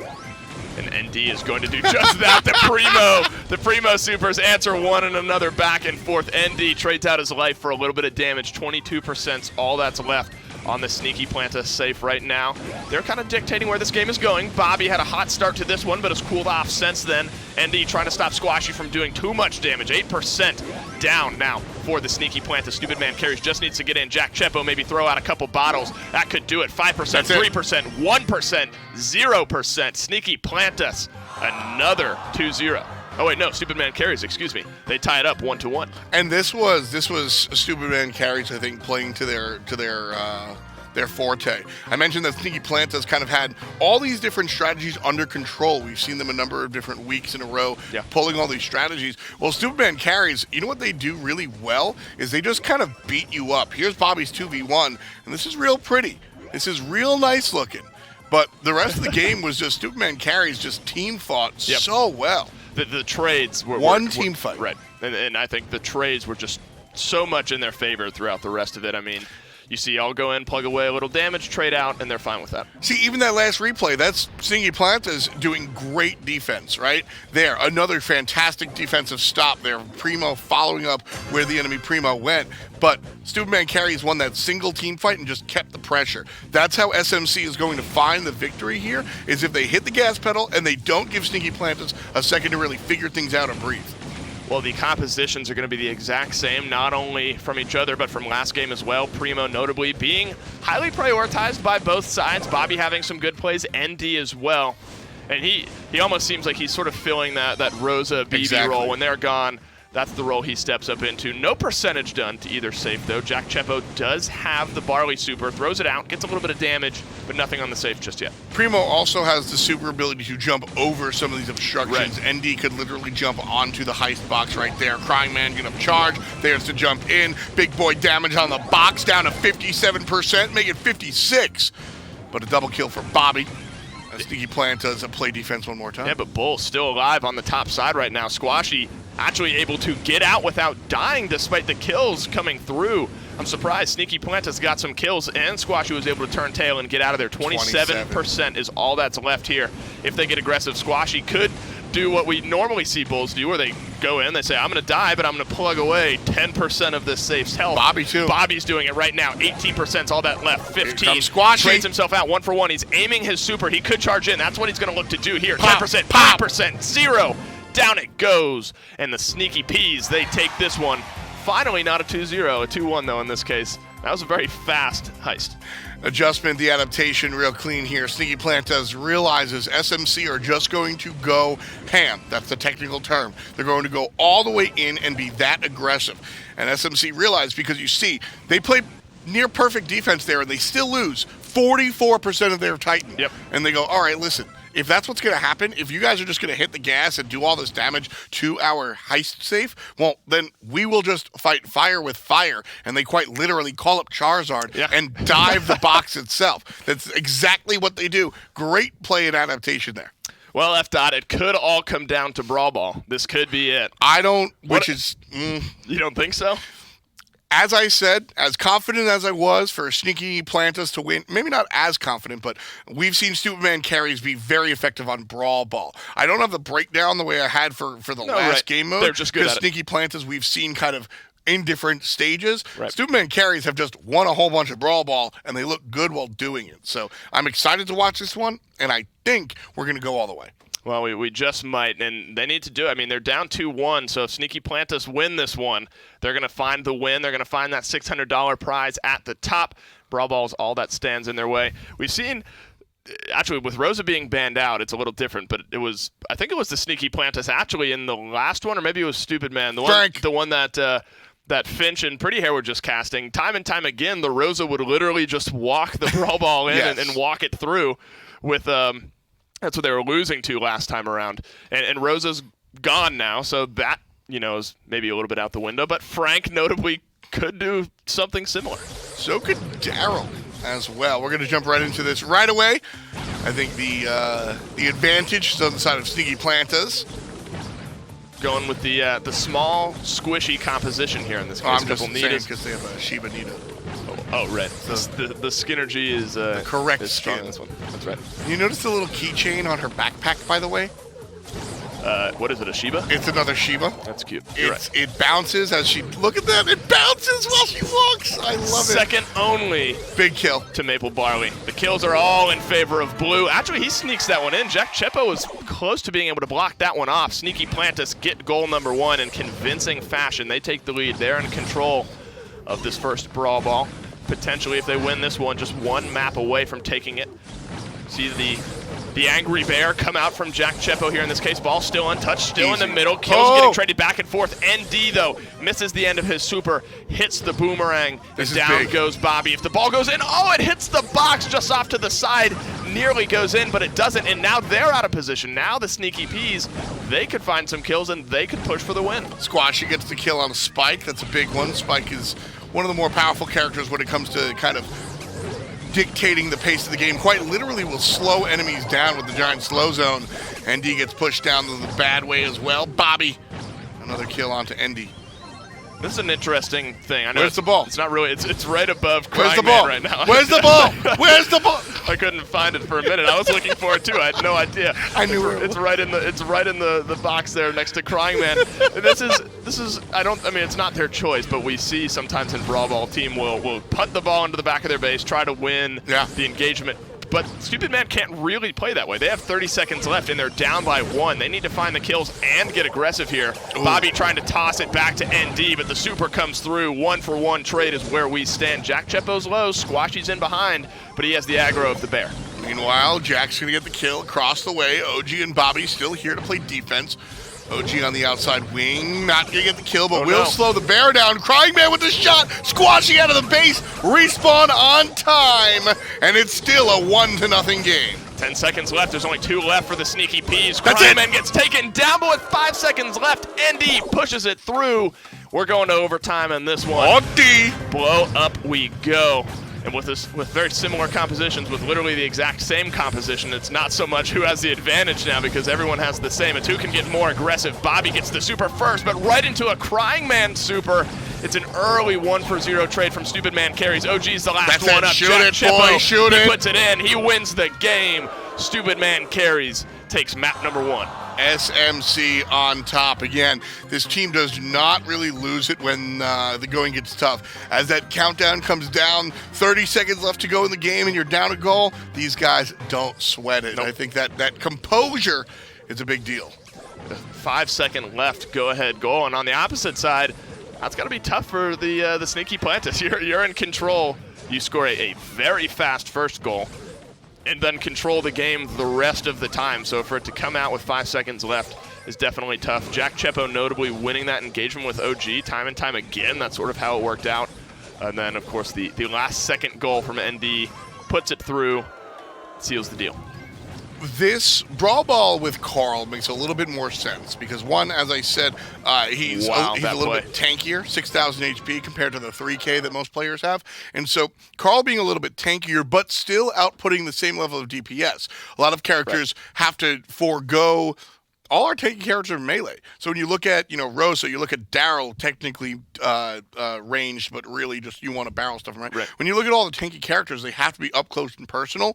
Carl is one of the few characters that can sit back at a distance and provide poke, but still be robust and tanky, so you can give the ball to him and let him just walk it in. Or roll it in, I guess. Roll it in, whatever it may be. But this time around, and it was the super, specifically in the end of that fight there, ND on the Carl last time around. A double kill with the Carl seals the deal for Stupid Man Carries. They're going to look to do the same here to force a set number 5. Similar map, but notably the environment, these walls right here, as opposed to being a little bit more around the outside. I think that lends itself, honestly, to Spike a little bit, because the exploding, allows for a little bit more of the shot bending, per se. Oh, yeah, you're absolutely correct. ND being pushed off the ball by Squashy. Great provide there, but now ND walking backwards. Beep, beep. 2 players taken out. Jack's got to look for the kill on a Bobby. They get it. Oh, but the super slow. Great play by OG to put that right in the middle. And honestly, you know what? I'll take that away. That's good. Sure, good play by OG for doing what you're supposed to do. Poor play by Stupid Man Carries. That was a little rough. And then they had the 2v1 advantage. Looked like they were going to be able to put it through. ND living with 8 health. Anything will do it here. He's going to get some of that out of combat healing. The bear goes down as well. No supers right now for the Sneaky Plantus. Crying Man, really the aggressors, really dictating the way that this game is being played, really dictating where Sneaky Plantus are able to go. That could be a big super from OG. It is. But unfortunately, all it does is opens the door for the Sneaky Plantus to come in and find some kills. And now Squashy could sneak it in, just hits the box. He's going to trade out his life as well, and the ball goes into the corner. No way. Crying Man denies that completely. Tied up here, and Crying Man is going to keep the ball in his backyard. See the spike going. Oof, Bobby just takes care of that as he goes round the outside, And that's such a smart play if you're going to end up winning the fight, but now the ball is so deep in their pace, they're able to trade back 1 for 1. So things have seemed to have stagnated here, 45 seconds remaining. Stupid Man Carries finally able to come out here. There's the super. Bobby's up and alive, but he gets blown up before the super on his end is really able to do anything. And now with the 3v2, ND moving this ball up the left-hand side, catches a spike super, though. Jack Chepo's going to get traded out as well. This has been the game of trades. Look at the sheep! The sheep chasing Crying Man down! Nice answer back. It's like one of... That's an obscure deep dive meme that I was gonna equate it to, so I'm gonna leave that. Go for it. No. You can go for it. Now there's some. It's a meme of like a dog with like one of those like bandanas over its head, and it looks like an old lady or something weird like that. Oh, I know exactly the one you're talking about. It's a babushka. Overtime. Yes. As everything explodes, Sneaky Plantos trying to keep themselves alive here, and they will do just that. That was a right up the gut shot at you. I'm not sure how that was allowed to go through. I mean, stupid. And unfortunately, that's the way overtime goes. Once everything is gone, literally the only thing stopping the ball from going through is where you're positioned. Oh, yeah. So that's a smart play on the side of Sneaky Plantus, identifying where they were moving. And I mean, they just shot it right up the middle. Look at that. That's a brilliant play from Bobby, or from OG as well. That was, thank you, production, by the way, for the fantastic slowdown of that last Let's just go in. Oh, my, look, he just splits the uprights. Yep, just Jack, Crying Man, that's real clean. But that one right before it, the slowdown, we got to see Bobby. That's where I said that Superman Carries kind of misplayed there. Bobby actually comes out of the gate and tosses the ball to the right, knowing that he's going to go down. So a real, just honestly, smart heads-up play for Bobby there. I would have liked to see ND a little bit faster, but oh well. And what we do have now is potentially a set-deciding Brawl Ball. It will be set-deciding, decides whether we go 5 or whether it's all over and Sneaky Plantus are able to take it up to this point. Have they You don't think so? No, I do. You do? That was cute. Do that was cute. What? No, your recovery. Yeah, well, whatever. Are you surprised? You gave it to Stupid Man Carries. Are you surprised with the way Sneaky Plantas have performed in Brawl Ball here? Absolutely not. Absolutely not. Like I said, last time around, when I looked at Heist, that's just where kind of Sneaky Plantas make their money, so to speak. Right. Brawl Ball, I think Crying Man Carries or Stupid Man Carries is like kind of one of the stronger teams here, and technically has an edge out over Sneaky Plantas. But I'm talking Vegas odds of like 60-40. SP can absolutely win this. Just like, Stupid Man could have won the last one. I think that there's just a little bit in the favor. That's my analysis for sure. But Sneaky Peas, I mean, they're in the finals for a reason. They're going to swap out the Carl for the Gene this time around. Bobby on the Gene is always that's dangerous. it. Shoot OG it. gets the pass. In the ball goes. And now 1 goal away. Sneaky Plantas need to put 1 more in to take the day. That's the Brawl Ball that I love. 1 kill sets up 1 window to a pass to a shot. Clean. The Spurs. That's what I want to see, baby. Easy as pie. Pass, shoot, score. And that's exactly what the Sneaky Plantas do here to kill, pass, shoot, score. Yeah. Either way, though, one on the board here for them. 1 kill as well on the board for them. OG dictating this one. Here it is. The addition Here it of is. Gene, that could Here do it it. is. All the kills are down. They have the ball. They're passing it around. They're going to walk it through. They're going to take the day. Sneaky Plantas. They win map number 3 of Brawl Ball convincingly, and they win the finals with a 3-1 scoreline. That is how you've got to win. Superman Carries, I mean, fantastic job. And again, shout outs to all of our players and all of our competitors. But these guys, they just got assaulted in this last one. This is Sneaky Plantas just going like, you guys ready to win? And they just kind of take off the They lulled babushka in. and go right for it. They lulled in Stupid Man Carries. They said, all right, we're going to keep it close. We're really going to make you feel a sense And of then comfort. this, Then the little the pass BM. back and forth. The Yeah, I mean, why ultimate not? BM. Why not? The babushka, Shiva. I would squaring away. not expect nor want anything less from No. our winners. You have to do it. Little bit of spice in BM. I'm not saying that you got to call No. each other names and actually right. be rude, but I better see some taunting on the battlefield. I better see some celebration. Otherwise, it's not spicy enough. You got it. You got it this time around. Here's your final bracket. Stupid Man Carries overcome Just Muckin' 3-2 in the semifinals. One of the closest, if not the closest matchup of the day. And then Sneaky Plantas, they take it. Yeah, do you see it over there on the far right? We are only good at gem grab. I want to give a shout out to Dave's team, Mega Plebs. That's named after Dolson. Just putting that one out. You did that bit with me with Stupid Man Carries last time, and then I turned it around. Well, I now somehow- Superman Carries is a fantastic team, and it wound up with egg on my face. So now That's I found true. a new one. I called you a mega pleb. right. That's I'm the mega pleb. That's how we do it. Just real Monka S here. That's right. Well, that's going to do it for Week 7. We still have one more week of tournaments. Remember, you can go online, skillshot.com/brawlstars, grab a couple friends, get some phones, get the game downloaded, sign up, and you could see your games here next Sunday for Week 8. But like I said, that is going to do it here for us today. Congratulations to the Sneaky Plantas for taking the win. That's going to do it for this Sunday. Happy Father's Day. We'll see you next time.